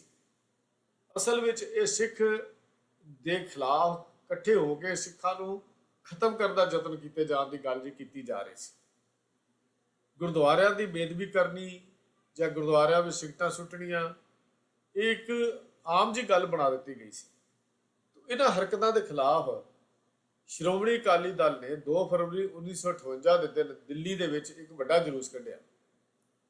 ਇਹ ਜਲੂਸ ਪਰੇਡ ਗਰਾਊਂਡ ਤੋਂ ਬੰਗਲਾ ਸਾਹਿਬ ਤੱਕ 5 ਮੀਲਾਂ ਦਾ ਲੰਬਾ ਜਲੂਸ ਸੀ। 2 ਲੱਖ ਦੇ ਕਰੀਬ ਸਿੱਖਾਂ ਨੇ ਇਹਦੇ ਵਿੱਚ ਸ਼ਮੂਲੀਅਤ ਕੀਤੀ, ਇਸ ਜਲੂਸ ਵਿੱਚ ਸ਼ਾਮਲ ਹੋਏ। ਉੱਥੇ ਹੀ ਰਾਤ ਨੂੰ ਇੱਕ ਜਲਸਾ ਵੀ ਹੋਇਆ, ਜਿੱਥੇ 4-5 ਲੱਖ ਸਿੱਖ ਜਿਹੜੇ ਸੀ ਇਕੱਠੇ ਹੋਏ। ਜਲਸੇ ਨੇ ਪੰਜਾਬ ਸਰਕਾਰ ਦੀ ਵੀ ਨਿੰਦਾ ਕੀਤੀ ਤੇ ਇਹ ਵੀ ਗੱਲ ਕਹੀ ਕਿ ਬਹੁ ਗਿਣਤੀ ਵਾਲੇ ਜਿਹੜੇ ਦਹਿਸ਼ਤਗਰਦ ਹਨ, ਇਹਨਾਂ ਦੇ ਖਿਲਾਫ ਪੰਜਾਬ ਸਰਕਾਰ ਕੋਈ ਐਕਸ਼ਨ ਨਹੀਂ ਲੈਂਦੀ, ਇਹਦਾ ਰੋਲ ਠੀਕ ਨਹੀਂ। ਇਸ ਮਤੇ ਰਾਹੀਂ ਮੰਗ ਕੀਤੀ ਕਿ ਸਰਕਾਰ ਨੇ ਇਸ ਗੁੰਡਾ ਅਨਸਰ ਨੂੰ ਅਗਰ ਨੱਥ ਨਾ ਪਾਈ ਤਾਂ ਪੰਜਾਬ ਦੀ ਸ਼ਾਂਤੀ ਭੰਗ ਹੋ ਜਾਏਗੀ, ਪੰਜਾਬ ਦੀ ਸ਼ਾਂਤੀ ਨਹੀਂ ਰਹਿ ਸਕਦੀ। ਇਹ ਉਸ ਜਿਹੜਾ 4-5 ਲੱਖ ਦਾ ਇਕੱਠ ਸੀ, ਉਹਦੇ ਵਿੱਚ ਇੱਕ ਕਮਾਲ ਦੀ ਗੱਲ ਇਹ ਹੈ ਵੀ ਏਡਾ ਵੱਡਾ ਇਕੱਠ ਹੋਵੇ ਦਿੱਲੀ ਦੇ ਵਿੱਚ, ਭਾਰਤ ਦੀ ਰਾਜਧਾਨੀ ਵਿੱਚ ਹੋਵੇ, ਕਿਸੇ ਵੀ ਮੀਡੀਆ, ਜਿਹਨੂੰ ਆਲ ਇੰਡੀਆ ਰੇਡੀਓ ਹੀ ਹੁੰਦਾ ਸੀ ਉਦੋਂ, ਆਲ ਇੰਡੀਆ ਰੇਡੀਓ ਨੇ ਕੋਈ ਖਬਰ ਜਿਹੜੀ ਸੀ ਉਹ ਆਪਣੇ ਨਾ ਸੁਣਾਈ। ਇੱਥੋਂ ਗੱਲ ਸ਼ਬਦ ਹੁੰਦੀ ਹੈ ਕਿ ਸਰਕਾਰ, ਮੀਡੀਆ ਜਿਹੜਾ ਹਮੇਸ਼ਾ ਹੀ ਸਰਕਾਰਾਂ ਪੱਖੀ ਹੁੰਦਾ ਹੈ ਔਰ ਹਮੇਸ਼ਾ ਹੀ ਸਰਕਾਰਾਂ ਦੇ ਪੱਖ ਪੂਰਦਾ ਹੈ, ਭਾਵੇਂ ਅੱਜ ਟੀਵੀ ਚੈਨਲ ਹੋਣ, ਭਾਵੇਂ ਉਸ ਵੇਲੇ ਰੇਡੀਓ ਹੁੰਦਾ ਸੀ। ਉਹਦੇ ਵਿੱਚ ਮੀਡੀਆ ਤੋਂ ਗੱਲ ਬੜੀ ਸਪਸ਼ਟ ਹੋ ਗਈ ਕਿ ਇੱਕ ਸਿੱਖਾਂ ਦੇ ਖਿਲਾਫ ਜੋ ਜਹਾਦ ਖੜਾ ਕੀਤਾ ਗਿਆ ਸੀ, ਮੀਡੀਆ ਦਾ ਉਸ ਕਾਨਫਰੰਸ ਨੂੰ ਕਵਰ ਨਾ ਕਰਨਾ ਇਹ ਗੱਲ ਸਾਬਤ ਕਰਦਾ ਹੈ ਕਿ ਉਸ ਜਹਾਦ ਨੂੰ ਸਰਕਾਰ ਦੀ ਪੂਰੀ ਸ਼ਹਿ ਤੇ ਪੂਰੀ ਹਮਦਰਦੀ ਜਿਹੜੀ ਹੈ ਉਹ ਪ੍ਰਾਪਤ ਹੈ। ਤਾਂ ਇਹ ਗੱਲ ਜਿਹੜੀ ਹੈ ਸਮਝ ਆਉਂਦੀ ਹੈ ਕਿ ਜੇ ਮੀਡੀਆ ਦੀ ਇਸ ਕਾਰਵਾਈ ਤੋਂ ਇਹ ਗੱਲ ਜਿਹੜੀ ਸਮਝ ਆ ਜਾਂਦੀ ਹੈ।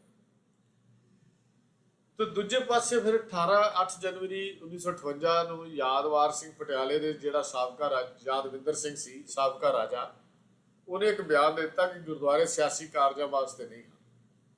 ਇਹ ਉਹ ਬੋਲੀ ਸੀ ਜੋ ਕਾਂਗਰਸੀ ਬੋਲਦੇ ਸਨ ਤੇ ਜੱਜ ਸੰਘੀ ਬੋਲਦੇ ਸਨ।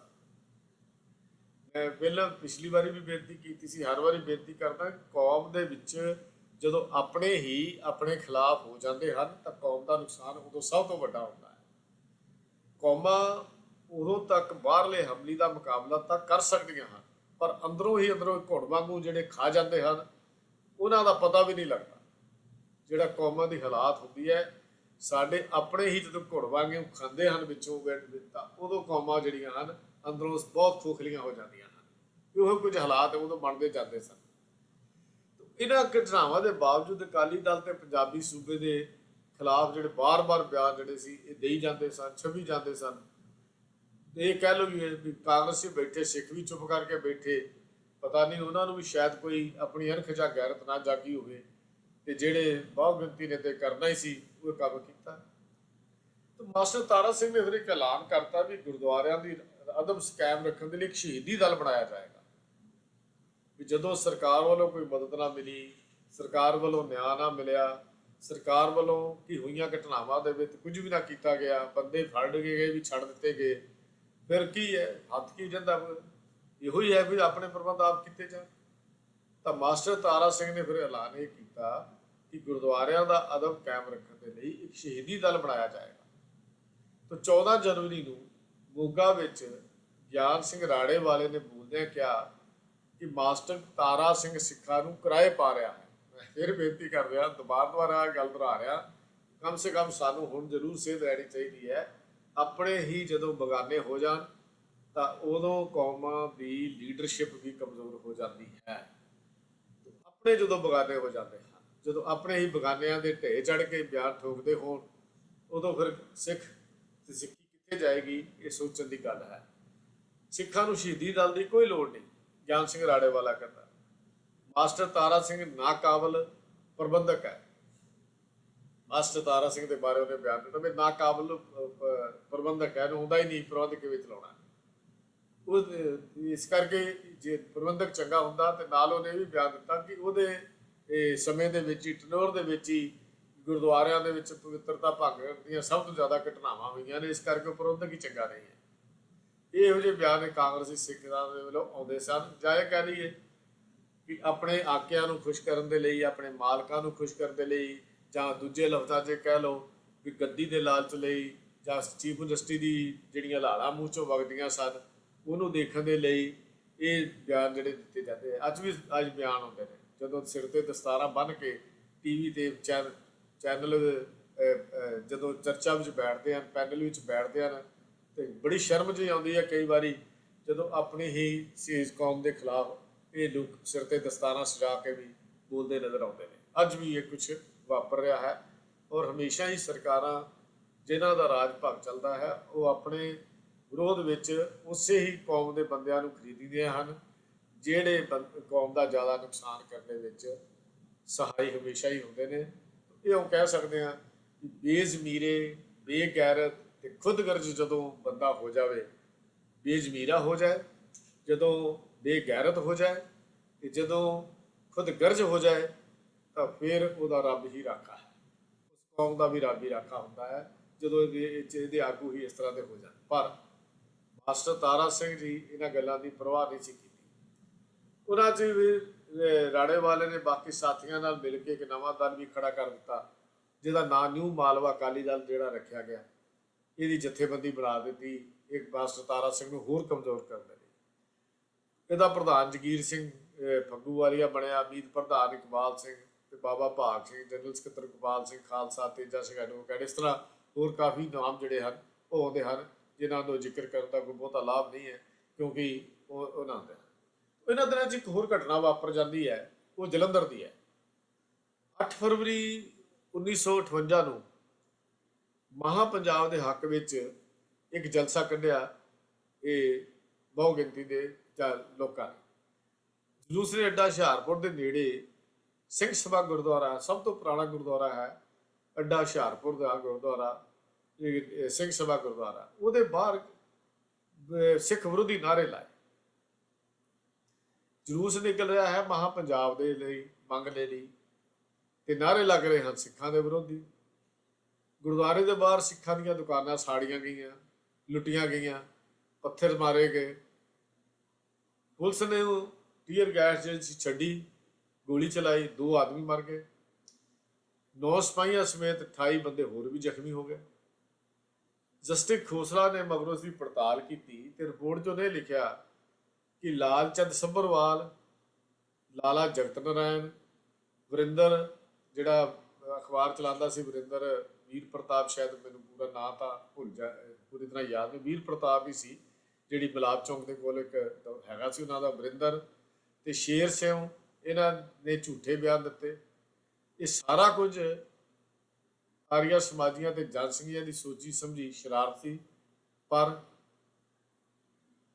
ਜਿਹੜੇ ਕਾਂਗਰਸ ਵਿੱਚ ਬੈਠੇ ਸਿੱਖ ਸਨ ਇਹਦੇ ਬਾਵਜੂਦ ਵੀ ਅਕਾਲੀਆਂ ਨੂੰ ਹੀ ਉਹ ਫਿਰਕਾਪਰਸਤ ਦੱਸਦੇ ਰਹੇ। ਉਹ ਫਿਰਕਾਪਰਸਤ ਕੌਣ ਸੀ ਇਹਦੇ ਬਾਰੇ ਤਾਂ ਸਾਰਾ ਸਪਸ਼ਟ ਹੋ ਜਾਂਦਾ। ਪਰ ਜਿਹੜੇ, ਕਿਉਂਕਿ ਮੈਂ ਪਹਿਲੇ ਦੱਸ ਦਿੱਤੀ ਹੈ ਵੀ ਗੁਰੂ ਤੇਗ ਬਹਾਦਰ ਸਾਹਿਬ ਮਹਾਰਾਜ ਸੱਚੇ ਪਾਤਸ਼ਾਹ ਦਾ ਜਿਹੜਾ ਹੁਕਮਨਾਮਾ ਆ ਨਾ, ਉਹ ਲਫ਼ਜ਼ ਹਮੇਸ਼ਾ ਸਾਨੂੰ ਯਾਦ ਰੱਖਣੇ ਚਾਹੀਦੇ ਹਨ। ਮੈਂ ਬਹੁਤ ਵਾਰੀ ਹੁਕਮਨਾਮਾ ਆਪ ਜੀ ਨਾਲ ਸਾਂਝਾ ਕੀਤਾ। ਜਦੋਂ ਗੁਰੂ ਤੇਗ ਬਹਾਦਰ ਸਾਹਿਬ ਨੂੰ ਸ਼ਿਕਾਇਤ ਭੇਜੀ ਵੀ ਬਾਲ ਗੋਬਿੰਦ ਰਾਏ ਠੀਕ ਨਹੀਂ ਕਰ ਰਿਹਾ, ਹਕੂਮਤ ਨਾਲ ਟੱਕਰ ਲੈਣੀ ਚੰਗੀ ਗੱਲ ਨਹੀਂ, ਉਹ ਲਫ਼ਜ਼ ਬੜੇ ਸਾਨੂੰ ਯਾਦ ਆਪਣੇ ਹਿੱਕ ਦੇ ਵਿੱਚ ਪੂਰੀ ਤਰ੍ਹਾਂ ਵਸਾ ਲੈਣੇ ਚਾਹੀਦੇ ਹਨ। ਜੋ ਗੋਬਿੰਦ ਕੀਆ ਸੋ ਭਲਾ ਕੀਆ, ਅੱਬਲ ਤਾਂ ਸਰਕਾਰੀ ਅਹਿਲਕਾਰ ਕੋ ਸਲਾਮ ਨਹੀਂ ਕਹਿਣਾ, ਘਰ ਆ ਹੀ ਜਾਏ ਤਾਂ ਪਵਾਂਦੀ ਦੇਣੀ, ਸਰਾਦੀ ਨਹੀਂ ਦੇਣੀ। ਵੀ ਜਿਹੜਾ ਜ਼ਮੀਰ ਵੇਚ ਕੇ, ਅੜਖ ਵੇਚ ਕੇ, ਬੇਗੈਰਤ ਹੋ ਕੇ, ਇੱਜ਼ਤ ਵੇਚ ਕੇ, ਕੌਮ ਦਾ ਸੌਦਾ ਕਰਕੇ ਰਾਜ ਭਾਗ ਦਾ ਸੁੱਖ ਮਾਣਦਾ ਹੋਵੇ, ਸਰਕਾਰੀ ਅਹਿਲਕਾਰ ਬਣ ਜਾਏ, ਵਜ਼ੀਰ ਬਣ ਜਾਏ, ਉਹਨੂੰ ਅੱਬਲ ਤਾਂ ਸਲਾਮ ਨਹੀਂ ਕਹਿਣਾ। ਪਰ ਜੇ ਉਹ ਘਰ ਚੱਲ ਕੇ ਆ ਵੀ ਜਾਵੇ ਤਾਂ ਉਹਨੂੰ ਫਿਰ ਪੈਰਾਂ ਵਾਲੇ ਪਾਸੇ ਖੜਾ ਕਰਨਾ, ਆਪਣੇ ਬਰਾਬਰ ਖੜਾ ਨਹੀਂ ਕਰਨਾ, ਕਿਉਂਕਿ ਉਹ ਵਿਕ ਚੁੱਕਾ ਹੈ, ਉਹਦੀ ਅੱਖ ਮਰ ਚੁੱਕੀ ਹੈ, ਉਹਦੀ ਜ਼ਮੀਰ ਮਰ ਚੁੱਕੀ ਹੈ। ਬੇਜ਼ਮੀਰੇ, ਬੇਗੈਰਤ, ਬੇਅਣਖੇ ਬੰਦੇ ਨਾਲ ਸਾਂਝ ਨਹੀਂ ਰੱਖਣੀ। ਇਹ ਗੁਰੂ ਤੇਗ ਬਹਾਦਰ ਸਾਹਿਬ ਮਹਾਰਾਜ ਦਾ ਹੁਕਮਨਾਮਾ ਸਾਨੂੰ ਹਮੇਸ਼ਾ ਹਮੇਸ਼ਾ ਲਈ ਅੱਜ ਹਰ ਸਿੱਖ ਨੂੰ ਆਪਣੇ ਅੰਦਰ ਉਕਰੇ ਹੋਏ ਸ਼ਬਦ ਜਿਹੜੇ ਨੇ ਇਸੇ ਤਰ੍ਹਾਂ ਉਕਰ ਲੈਣੇ ਚਾਹੀਦੇ ਹਨ ਕਿ ਸਾਡੀ ਜ਼ਮੀਰ ਹਮੇਸ਼ਾ ਜਾਗਦੀ ਰਹੇ। ਇਹ ਸਾਨੂੰ ਜ਼ਰੂਰ ਆਪਣੇ ਅੰਦਰ ਉਕਰ ਕੇ ਰੱਖਣੇ ਚਾਹੀਦੇ ਨੇ। ਬਾਰ-ਬਾਰ ਰਿਪੀਟ ਕਰਨਾ, ਹਰ ਮਹੀਨੇ ਬਾਅਦ ਤਕਰੀਬਨ ਮੈਂ ਰਿਪੀਟ ਕਰਦਾ, ਕਿਉਂਕਿ ਇਹਦੇ ਵਿੱਚ ਬਹੁਤ ਹੀ ਇੱਕ ਗੈਰਤ ਤੇ ਅਰਖ ਛੁਪੀ ਹੋਈ ਹੈ ਜਿਹੜੀ ਕੌਮਾਂ ਨੂੰ ਚਲਾਉਣ ਦੇ ਵਿੱਚ ਸਹਾਈ ਹੁੰਦੀ ਹੈ। ਤੋ ਇਹ ਜਦੋਂ ਗੁਰਦੁਆਰੇ ਤੇ ਹਮਲਾ ਹੋਇਆ ਤਾਂ ਅਕਾਲੀ ਦਲ ਨੇ ਇੱਕ ਮਤਾ ਪਾਸ ਕਰਕੇ ਸਰਕਾਰ ਦੇ ਖਿਲਾਫ ਗੁਰਦੁਆਰਿਆਂ ਦੀ ਰੱਖਿਆ ਕਰਨ ਦੇ ਵਿੱਚ ਨਾਕਾਮਯਾਬੀ ਦਾ ਮਤਾ ਪਾਸ ਕੀਤਾ। ਬਹੁਤੇ ਕਾਂਗਰਸੀ ਆਰੀਆ ਸਮਾਜੀ ਸਨ, ਉਹਨਾਂ ਨੂੰ ਵੈਸੇ ਹੀ ਸਿੱਖ ਫੋਬੀਆ ਹੋਇਆ ਸੀ।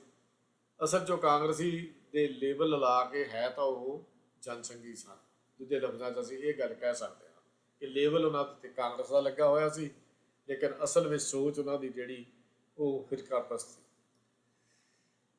ਦਿੱਲੀ ਸੂਬਾ ਅਕਾਲੀ ਦਲ ਦੀ ਚੋਣ ਹੋਣੀ ਸੀ 1958 17 ਮਈ 1958। ਇਹਦੇ ਵਿੱਚ 111 ਡੈਲੀਗੇਟ ਪਹੁੰਚੇ। ਇੱਥੇ ਹੁਣ ਸਰਦਾਰ ਰਛਪਾਲ ਸਿੰਘ ਜੀ ਜਥੇਦਾਰ ਸੰਤੋਖ ਸਿੰਘ ਨੂੰ ਇਹ 53 ਦੇ ਬਦਲੇ 58 ਵੋਟਾਂ ਨਾਲ ਹਰਾ ਦਿੰਦੇ ਹਨ।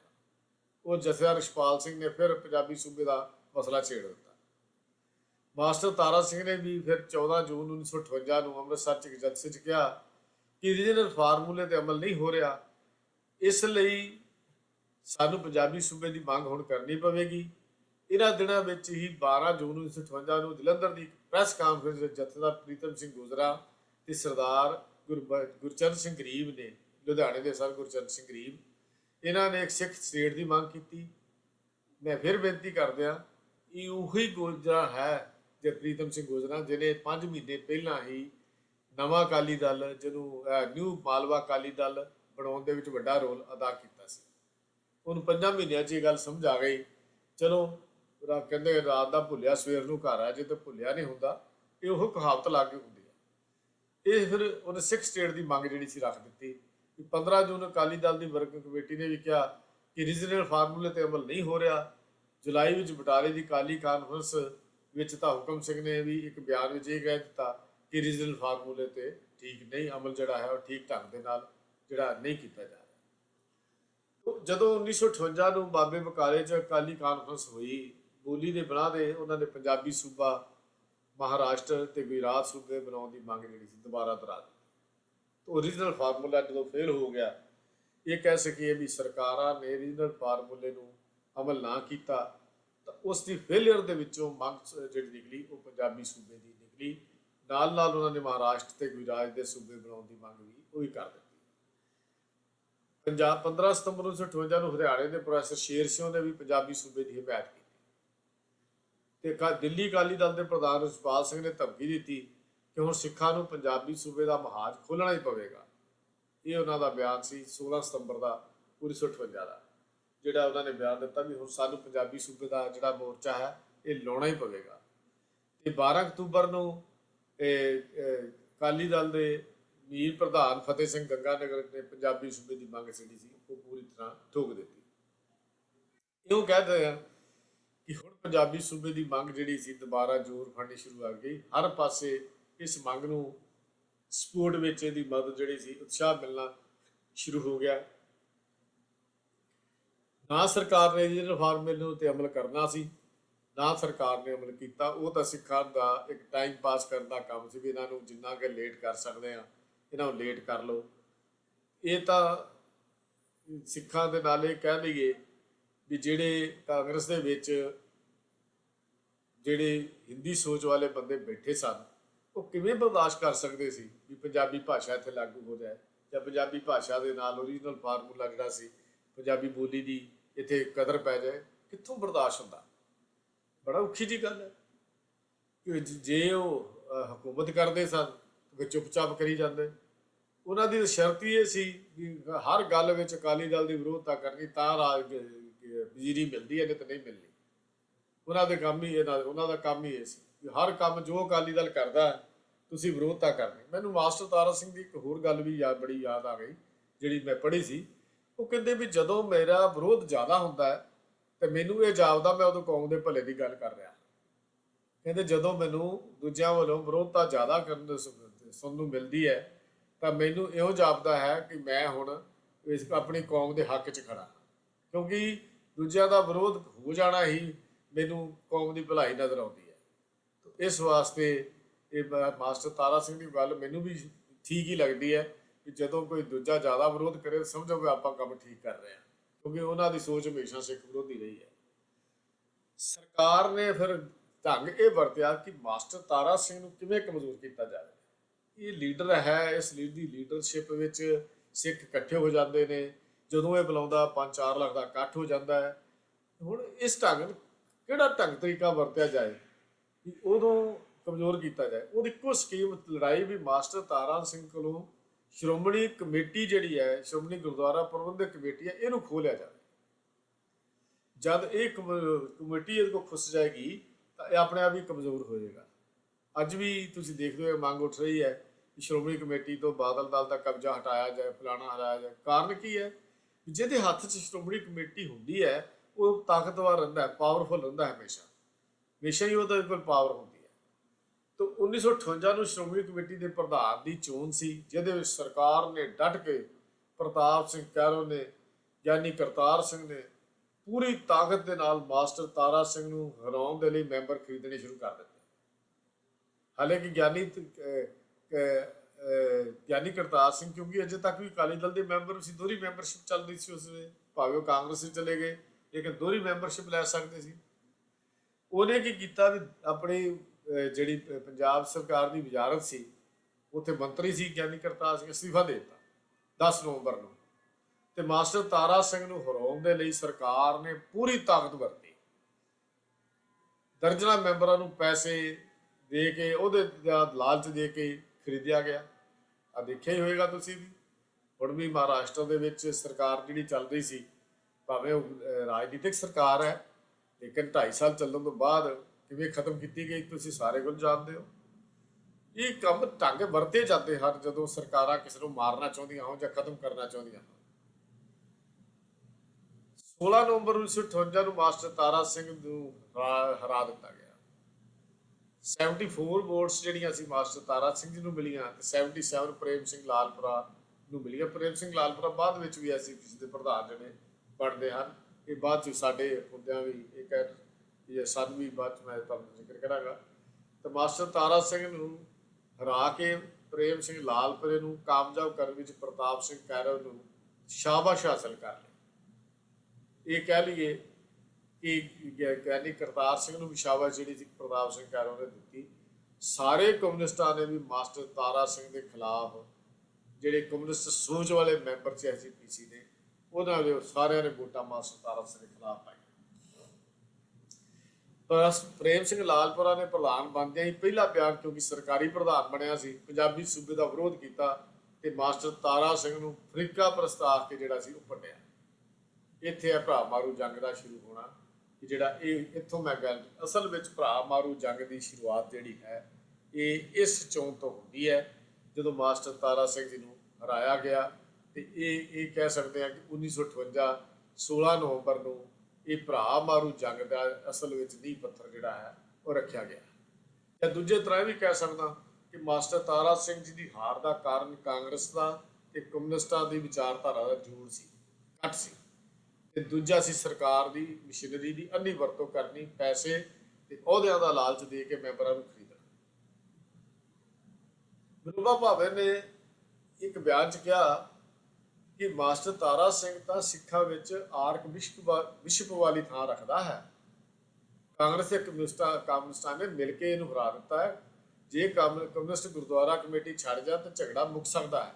ਇਹ ਵਿਚਾਰੀਆ ਵਿਨੋਬਾ ਭਾਵੇ ਨੇ ਇੱਕ ਬਿਆਨ ਦਿੱਤਾ ਕਿ ਇਹ ਤਾਂ ਇੱਕ ਵਿਸ਼ਵ ਵਾਲੀ ਥਾਂ ਰੱਖਦਾ ਮਾਸਟਰ ਤਾਰਾ ਸਿੰਘ, ਇੰਨਾ ਪਾਕ ਪਵਿੱਤਰ ਆਗੂ ਹੈ ਸਿੱਖਾਂ ਦਾ। ਇਹ ਤਾਂ ਉਹਨੂੰ ਜਾਣਬੁੱਝ ਕੇ ਮਰਵਾਉਣ ਦੀ ਗੱਲ ਜਿਹੜੀ ਕੀਤੀ ਗਈ ਹੈ। ਇਸ ਪ੍ਰਧਾਨਗੀ ਦੀ ਚੋਣ ਤੋਂ ਮਗਰੋਂ ਸਰਕਾਰ ਨੇ ਗੁਰਦੁਆਰਾ ਐਕਟ ਵਿੱਚ ਵੀ ਸੋਧ ਕਰ ਦਿੱਤੀ। ਅਜੇ ਤੱਕ ਤਾਂ ਹੱਥ ਪੈਂਦਾ ਨਹੀਂ ਸੀ। ਸ਼੍ਰੋਮਣੀ ਕਮੇਟੀ ਵਿੱਚ ਪੈਪਸੂ ਦੀਆਂ ਸੀਟਾਂ ਜਿਹੜੀਆਂ ਸੀ ਵਧਾ ਦਿੱਤੀਆਂ, ਉਸ ਇਲਾਕੇ ਦੀਆਂ ਸੀਟਾਂ ਵਧਾ ਦਿੱਤੀਆਂ। ਤਾਂ 31 ਦਸੰਬਰ 1958 ਨੂੰ ਪੰਜਾਬੀ ਅਸੈਂਬਲੀ ਨੇ ਗੁਰਦੁਆਰਾ ਸੋਧ ਦਾ ਬਿੱਲ ਸੀ ਉਹ ਪਾਸ ਵੀ ਕਰ ਦਿੱਤਾ। ਇਹ ਹੁੰਦਾ ਸਰਕਾਰਾਂ ਦਾ ਦਖਲ। ਇਹਨੂੰ ਕਹਿੰਦੇ ਨੇ ਸਰਕਾਰਾਂ ਕਿਵੇਂ ਆਪਣੇ ਹੱਥ ਕੱਢੇ ਅਪਣਾਉਂਦੀਆਂ ਨੇ ਤੇ ਕਿਵੇਂ ਵਰਤਦੀਆਂ ਨੇ। ਜਦੋਂ ਇਹ ਬਿੱਲ ਪਾਸ ਹੋ ਗਿਆ ਤੇ ਮਾਸਟਰ ਤਾਰਾ ਸਿੰਘ ਜੀ ਨੇ ਉਹਦੇ ਵਿਰੋਧ ਵਿੱਚ ਇੱਕ ਮੋਰਚਾ ਲਾਉਣ ਦਾ ਜਾਂ ਐਜੀਟੇਸ਼ਨ ਦਾ ਐਲਾਨ ਕਰਤਾ। ਮਾਸਟਰ ਜੀ ਨੇ ਜਵਾਹਰ ਲਾਲ ਨਹਿਰੂ ਨੂੰ ਗੁਰਦੁਆਰਾ ਐਕਟ ਵਿੱਚ ਸੋਧ ਦੇ ਖਿਲਾਫ ਆਪਣਾ ਮੈਮੋਰੰਡਮ ਦਿੱਤਾ। 5 ਜਨਵਰੀ 1959 ਨੂੰ ਅਕਾਲੀ ਦਲ ਦੀ ਵਰਕਿੰਗ ਕਮੇਟੀ ਨੇ ਕਾਂਗਰਸ ਨਾਲ 1956 ਵਾਲਾ ਸਮਝੌਤਾ ਪੂਰੀ ਤਰ੍ਹਾਂ ਤੋੜਨ ਦਾ ਮਤਾ ਪਾਸ ਕਰ ਦਿੱਤਾ, ਜਿਹੜਾ 1956 'ਚ ਇਕੱਠੇ ਦਲ ਕੀਤੇ ਸਨ, ਜਿਹਦਾ ਜ਼ਿਕਰ ਅਸੀਂ ਪਿਛਲੇ ਲੈਕਚਰ 'ਚ ਕੀਤਾ ਸੀ। ਤੇ ਅਕਾਲੀ ਦਲ ਨੇ ਅਗਲੀਆਂ ਚੋਣਾਂ ਆਪਣੀਆਂ ਟਿਕਟਾਂ ਤੇ ਲੜਨ ਦਾ ਫੈਸਲਾ ਕਰ ਲਿਆ। ਮਾਸਟਰ ਤਾਰਾ ਸਿੰਘ ਨੂੰ 14 ਫਰਵਰੀ 1959 ਦਿਨ ਅਕਾਲੀ ਦਲ ਦਾ ਫਿਰ ਪ੍ਰਧਾਨ ਚੁਣ ਲਿਆ ਗਿਆ। ਪ੍ਰਧਾਨਗੀ ਦੀ ਚੋਣ ਮਗਰੋਂ ਗੁਰਦੁਆਰਾ ਐਕਟ ਵਿੱਚ ਸੋਧ ਦੇ ਖਿਲਾਫ ਸਿੱਖਾਂ ਦੇ ਧਾਰਮਿਕ ਮਾਮਲੇ 'ਚ ਦਖਲ ਦੇਣ ਦੇ ਖਿਲਾਫ ਪ੍ਰੋਟੈਸਟ ਵਜੋਂ ਅਕਾਲੀ ਦਲ ਨੇ 15 ਮਾਰਚ 1959 ਨੂੰ ਦਿੱਲੀ 1959 ਰਾਤੀ 12 ਵਜੇ ਇਹ ਕਹਿ ਲਈਏ ਕਿ ਦਿੱਲੀ ਦੇ ਵਿੱਚ ਇੱਕ ਜਲੂਸ ਕੱਢਣਾ ਸੀ, ਜਿਹਨੂੰ ਚੁੱਪ ਜਲੂਸ ਅਸੀਂ ਕਹਿੰਦੇ ਆ। 15 ਮਾਰਚ 1959 ਨੂੰ ਚੁੱਪ ਜਲੂਸ ਵੀ ਮੌਨ ਧਾਰ ਕੇ ਅਸੀਂ ਜਲੂਸ ਕੱਢਾਂਗੇ, ਉਹਦੇ ਖਿਲਾਫ ਜਿਹੜਾ ਗੁਰਦੁਆਰਾ ਐਕਟ ਤਬਦੀਲ ਕੀਤੀ ਗਈ, ਚੇਂਜ ਕੀਤੀ ਗਈ ਹੈ। ਤਾਂ ਇਹ 15 ਮਾਰਚ 1959 ਨੂੰ ਜਲੂਸ ਕੱਢਣਾ ਸੀ, ਪਰ ਮਾਸਟਰ ਤਾਰਾ ਸਿੰਘ ਨੂੰ 12 ਮਾਰਚ 1959 ਨੂੰ ਰਾਤ 12 ਵਜੇ ਹੀ ਗ੍ਰਿਫਤਾਰ ਕਰ ਲਿਆ ਗਿਆ ਤੇ ਧਰਮਸ਼ਾਲਾ ਦੀ ਜੇਲ੍ਹ ਦੇ ਵਿੱਚ ਜਿਹੜਾ ਸੀ ਉਹ ਭੇਜ ਦਿੱਤਾ ਗਿਆ। ਹੁਣ ਮਾਸਟਰ ਤਾਰਾ ਸਿੰਘ ਦੀ ਗ੍ਰਿਫਤਾਰੀ ਦੇ ਵਿਰੋਧ ਦੇ ਵਿੱਚ ਪਟਿਆਲੇ ਤੇ ਅੰਮ੍ਰਿਤਸਰ ਵਿੱਚ ਹੜਤਾਲ ਹੋਈ, ਜਾਂ ਕਹਿ ਲਈਏ ਕਿ ਅੱਧੀ ਵਿਚੱਧੀ ਹੜਤਾਲ ਹੋਈ, ਕਿਉਂਕਿ ਉੱਥੇ ਬਹੁਤ ਗਿਣਤੀ ਦੂਜੇ ਲੋਕਾਂ ਦੀ ਸੀ, ਹੜਤਾਲ ਵੀ ਕਿੱਥੋਂ ਹੋਣੀ ਸੀ। ਇਸ ਤੋਂ ਅਗਲੇ ਦਿਨ ਕੇਰ ਸਿੰਘ ਬੈਰਾਗੀ, ਹਰਬੰਸ ਸਿੰਘ ਮਜੀਠਾ, ਗੁਰਚਰਨ ਸਿੰਘ ਗਰੀਬ, ਨਰਿੰਜਨ ਸਿੰਘ ਪਰਵਾਨਾ, ਰਿਸ਼ਪਾਲ ਸਿੰਘ ਬੇਦੀ, ਇਹ ਸਾਰੇ ਗ੍ਰਿਫਤਾਰ ਕਰ ਲਏ। ਪੰਜਾਬ ਅਸੈਂਬਲੀ ਵਿੱਚੋਂ ਅਕਾਲੀ ਮੈਂਬਰ ਆਤਮਾ ਸਿੰਘ ਜੋ ਸੁਲਤਾਨਪੁਰ ਤੋਂ ਲੜਦੇ ਸੀ, ਹਰਗੁਰਨਾਥ ਸਿੰਘ, ਊਧਮ ਸਿੰਘ, ਮਾਸਟਰ ਪ੍ਰਤਾਪ ਸਿੰਘ ਤੇ ਸਰੂਪ ਸਿੰਘ, ਇਹਨਾਂ ਗ੍ਰਿਫਤਾਰੀਆਂ ਦੇ ਖਿਲਾਫ ਵਾਕਆਊਟ ਕਰਕੇ ਬਾਹਰ ਆ ਗਏ। ਇਹਨਾਂ ਗ੍ਰਿਫਤਾਰੀਆਂ ਦੇ ਬਾਵਜੂਦ ਰਿਸ਼ਪਾਲ ਸਿੰਘ ਨੇ ਐਲਾਨ ਕੀਤਾ ਕਿ ਦਿੱਲੀ ਵਿੱਚ 15 ਮਾਰਚ ਦਾ ਜਲੂਸ ਜ਼ਰੂਰ ਨਿਕਲੇਗਾ। ਰਿਸ਼ਪਾਲ ਸਿੰਘ ਕਿਉਂਕਿ ਉਸ ਵੇਲੇ ਪ੍ਰਧਾਨ ਸੀ ਦਿੱਲੀ ਦਾ। 14 ਮਾਰਚ ਨੂੰ 2 ਦਰਜਨ ਅਕਾਲੀ ਅੰਮ੍ਰਿਤਸਰ ਤੋਂ ਬੰਬਈ ਐਕਸਪ੍ਰੈਸ ਤੇ ਇਸ ਜਲੂਸ ਵਿੱਚ ਸ਼ਾਮਲ ਹੋਣ ਲਈ ਤੁਰੇ। ਅਗਲੇ ਦਿਨ ਲਾਲ ਕਿਲ੍ਹੇ ਤੋਂ ਰਕਾਬਗੰਜ ਤੱਕ ਸਿੱਖਾਂ ਦਾ 7 ਮੀਲ ਲੰਬਾ ਚੁੱਪ ਜਲੂਸ ਨਿਕਲਿਆ। 7 ਮੀਲ। ਇਸ ਵਿੱਚ 3 ਲੱਖ ਤੋਂ ਵੱਧ ਜਿਹੜੇ ਸਿੱਖਾਂ ਦੀ ਗਿਣਤੀ ਹੈ ਉਹ ਲਗਭਗ ਇਤਿਹਾਸਕਾਰਾਂ ਨੇ ਲਿਖੀ ਹੈ ਜਾਂ ਰਾਈਟਰਾਂ ਨੇ ਵੱਖ ਗਿਣਤੀ ਲਿਖੀ ਹੈ। ਤਕਰੀਬਨ 3 ਲੱਖ ਨੇ 4 ਲੱਖ ਲਿਖਿਆ ਕਿਸੇ ਨੇ 3, ਪਰ ਘੱਟੋ ਘੱਟ 3 ਲੱਖ ਦੀ ਗਿਣਤੀ ਜਿਹੜੀ ਹੈ ਉਹ ਇਹਦੇ 'ਚ ਹੁੰਦੀ ਹੈ। ਤੇ ਫਤਿਹ ਸਿੰਘ ਗੰਗਾਨਗਰ ਜਿਹੜਾ ਇਹਨੇ ਇਸ ਜਲੂਸ ਦੀ ਅਗਵਾਈ ਕੀਤੀ। ਗੋਪਾਲ ਸਿੰਘ ਕੌਮੀ ਨੇ ਆਪਣੀ ਤਕਰੀਰ ਦੇ ਵਿੱਚ ਇਹ ਕਿਹਾ ਕਿ ਸਿੱਖ ਮੋਰਚੇ ਲਈ ਹੁਣ ਤਿਆਰ ਹੋ ਜਾਓ ਤੇ ਨਵਾਂ ਗੁਰਦੁਆਰਾ ਐਕਟ ਜਿਹੜਾ ਸਿੱਖ ਧਰਮ ਵਿੱਚ ਦਖਲ ਹੈ, ਇਸ ਵਾਸਤੇ ਸਾਨੂੰ ਹੁਣ ਮੋਰਚੇ ਲਾਉਣ ਲਈ ਤਿਆਰ ਰਹਿਣਾ ਪਵੇਗਾ। ਇਸ ਸ਼ਾਨਦਾਰ ਕਾਮਯਾਬੀ ਨੇ ਮਾਸਟਰ ਤਾਰਾ ਸਿੰਘ ਦੀ ਸਿੱਖ ਕੌਮ ਤੇ ਯਕੀਨ ਜਿਹੜਾ ਸੀ ਉਹ ਇਹ ਲੱਗਦਾ ਕਿ ਇਸ ਜਲੂਸ ਦੀ ਕਾਮਯਾਬੀ ਤੋਂ ਮਾਸਟਰ ਤਾਰਾ ਸਿੰਘ ਦੇ ਜਿਹੜਾ ਹਨ ਉਹਦਾ ਸਿੱਖਾਂ ਦਾ ਵਿਸ਼ਵਾਸ ਉਹਨਾਂ ਦੇ ਉੱਤੇ ਉਵੇਂ ਦਾ ਉਵੇਂ ਕਾਇਮ ਸੀ। ਤਾਂ 15 ਮਾਰਚ 1959 ਨੂੰ ਅਕਾਲੀ ਦਲ ਦੇ ਇੱਕ ਇਜਲਾਸ ਨੇ ਮਾਸਟਰ ਜੀ ਦੀ ਗ੍ਰਿਫਤਾਰੀ ਦੀ ਨਿਖੇਧੀ ਕੀਤੀ। ਅਖੀਰ ਕੈਰੋ ਨੇ 1959 21 ਮਾਰਚ ਨੂੰ ਇੱਕ ਮਾਸਟਰ ਤਾਰਾ ਸਿੰਘ ਨੂੰ ਰਿਹਾ ਕਰਤਾ। 10 ਦਿਨ ਦੀ ਇਹ ਗ੍ਰਿਫਤਾਰੀ ਦੇ ਵਿੱਚ, ਕਿਉਂਕਿ ਮੋਰਚੇ ਕਰਕੇ ਕੀਤਾ ਸੀ। ਮਾਸਟਰ ਤਾਰਾ ਸਿੰਘ ਨੇ ਫਿਰ ਗੁਰਦੁਆਰਿਆਂ ਵਿੱਚ ਸਰਕਾਰੀ ਦਖਲ ਵਾਸਤੇ ਵਿਚੋਲੇ ਤੇ ਤੋਂ ਫੈਸਲਾ ਕਰਵਾਉਣ ਦੀ ਵੀ ਪੇਸ਼ਕਸ਼ ਕੀਤੀ, ਜੋ ਨਹਿਰੂ ਨੇ ਮਨਜ਼ੂਰੀ ਨਹੀਂ ਕੀਤੀ। ਇਹ ਕਹਿ ਸਕਦੇ ਆ ਕਿ 24 ਮਾਰਚ 1959 ਨੂੰ ਅਕਾਲੀ ਕਾਨਫਰੰਸ ਜਿਹੜੀ ਅਨੰਦਪੁਰ ਸਾਹਿਬ ਵਿਖੇ ਹੁੰਦੀ ਹੈ ਤੇ ਮਾਸਟਰ ਤਾਰਾ ਸਿੰਘ ਜੀ ਨੇ ਗੁਰਦੁਆਰਿਆਂ ਦੇ ਮਾਮਲੇ ਵਿੱਚ ਦਖਲ ਦਾ ਸਬੂਤ ਦੇਣ ਦੀ ਪੇਸ਼ਕਸ਼ ਵੀ ਕੀਤੀ। ਮੈਂ ਤੁਹਾਨੂੰ ਸਬੂਤ ਦੇ ਸਕਦਾ ਹਾਂ ਕਿਹੜੇ ਕਿਹੜੇ ਦਖਲ ਜਿਹੜੇ ਹਨ ਉਹ ਹੋਏ ਹਨ। ਇਹ ਇੱਕ ਇਤਿਹਾਸ ਹੈ 2 ਸਾਲਾਂ ਦਾ, ਜੋ 1957 ਤੋਂ ਲੈ ਕੇ 1959 ਦਾ ਜੋ ਵਾਪਰਿਆ। ਇਸ ਤੋਂ ਬਾਅਦ ਇੱਕ ਨਹਿਰੂ ਤਾਰਾ ਸਿੰਘ ਪੈਕਟ ਹੁੰਦਾ ਹੈ। ਇਹ ਬੜਾ ਇੰਪੋਰਟੈਂਟ ਪੈਕਟ ਸੀ, ਨਹਿਰੂ ਤਾਰਾ ਸਿੰਘ ਪੈਕਟ, ਕਿਉਂਕਿ ਸਮਾਂ ਨਹੀਂ ਹੈ ਕਿ ਇਹਨੂੰ ਮੈਂ ਅੱਜ ਤੁਹਾਡੇ ਨਾਲ ਸਾਂਝਾ ਕਰ ਸਕਾਂ। ਤਾਂ ਨਹਿਰੂ ਤਾਰਾ ਸਿੰਘ ਪੈਕਟ ਜਿਹੜਾ ਹੋਇਆ ਹੈ ਬਹੁਤ ਸਾਰੇ ਸਾਡੇ ਸਿੱਖਾਂ ਨੂੰ ਪਤਾ ਹੀ ਨਹੀਂ ਹੈ ਤੇ ਨਹਿਰੂ ਤਾਰਾ ਸਿੰਘ ਪੈਕਟ ਹੈ ਕੀ ਸੀ। ਇਸ ਨਹਿਰੂ ਤਾਰਾ ਸਿੰਘ ਪੈਕਟ ਦੇ ਉਸ ਤੋਂ ਬਾਅਦ ਸ਼੍ਰੋਮਣੀ ਕਮੇਟੀ ਦੀਆਂ ਅਗਲੀਆਂ ਚੋਣਾਂ ਦਾ ਐਲਾਨ ਹੋ ਜਾਂਦਾ। ਇਹ ਕੁਝ ਇਤਿਹਾਸ ਹਨ ਜਿਹੜਾ ਜ਼ਿਕਰ ਆਪਾਂ ਆਪ ਜੀ ਦੇ ਨਾਲ ਅਗਲੇ ਹਫ਼ਤੇ ਕਰਾਂਗਾ। ਹੋਈਆਂ ਭੁੱਲਾਂ ਦੀ ਆਪ ਪਾਸੋਂ ਮੈਂ 2 ਹੱਥ ਜੋੜ ਕੇ ਖਿਮਾ ਮੰਗ ਰਿਹਾ ਹਾਂ, ਕਿਉਂਕਿ ਇਤਿਹਾਸਕ ਸਰੋਤ ਹਨ, ਤਰੀਕਾਂ ਦੇ ਮਤਭੇਦ ਹੋ ਸਕਦੇ ਨੇ, ਕਿਤੇ ਨਾ ਕਿਸੇ ਤਰੀਕੇ ਨਾਲ ਵੀ ਹੋ ਸਕਦਾ ਹੈ। ਜਿੰਨੇ ਸਰੋਤ ਮਿਲਦੇ ਨੇ ਮੈਂ ਬਾਰ-ਬਾਰ ਕਰਦਾ, ਸਰ ਕਪੂਰ ਸਿੰਘ ਜੀ ਦੀਆਂ ਲਿਖੀਆਂ ਹੋਈਆਂ ਲਿਖਤਾਂ, ਸਰ ਕਿਰਪਾਲ ਸਿੰਘ ਚੰਦਨ ਦੀ ਲਿਖੀ ਹੋਈ ਕਿਤਾਬ ਸਿੱਖਾਂ ਦੀ ਸੰਖੇਪ ਗਾਥਾ, ਜੋ ਸਾਡੇ ਸਿੱਖ ਮਿਸ਼ਨ ਕਾਲਜ ਦੇ ਫਾਊਂਡਰ ਮੈਂਬਰ ਹਨ, ਔਰ ਹਰਜਿੰਦਰ ਸਿੰਘ ਦਰਗਈ ਦੀ ਲਿਖੀ ਹੋਈ ਕਿਤਾਬ, ਤੇ 1-2 ਹੋਰ ਕਿਤਾਬਾਂ ਜਿਹੜੀਆਂ ਟੋਟਲ ਮੇਰੇ ਕੋਲ ਹਨ, ਜਿਨ੍ਹਾਂ ਵਿੱਚੋਂ ਮੈਂ ਤਵਾਰੀਖ ਦੇ ਇਤਿਹਾਸ ਦੇ ਇਹ ਪੰਨੇ ਆਪ ਜੀ ਦੇ ਨਾਲ ਸਾਂਝੇ ਕਰਦਾ ਹਾਂ, ਜਿਨ੍ਹਾਂ ਤੋਂ ਕੁਛ ਮੈਟਰ ਲੈ ਕੇ ਮੈਂ ਵਿਚਾਰਾਂ ਆਪ ਜੀ ਦੇ ਨਾਲ ਸਾਂਝੀਆਂ ਕੀਤੀਆਂ ਹਨ। ਇੱਕ ਵਾਰ ਫੇਰ ਹੋਈਆਂ ਭੁੱਲਾਂ ਦੀ ਖਿਮਾ ਮੰਗ ਰਿਹਾ ਹਾਂ ਜੀ। ਸਾਰਿਆਂ ਨੂੰ ਪਿਆਰ ਸਾਥ। ਵਾਹਿਗੁਰੂ ਜੀ ਕਾ ਖਾਲਸਾ, ਵਾਹਿਗੁਰੂ ਜੀ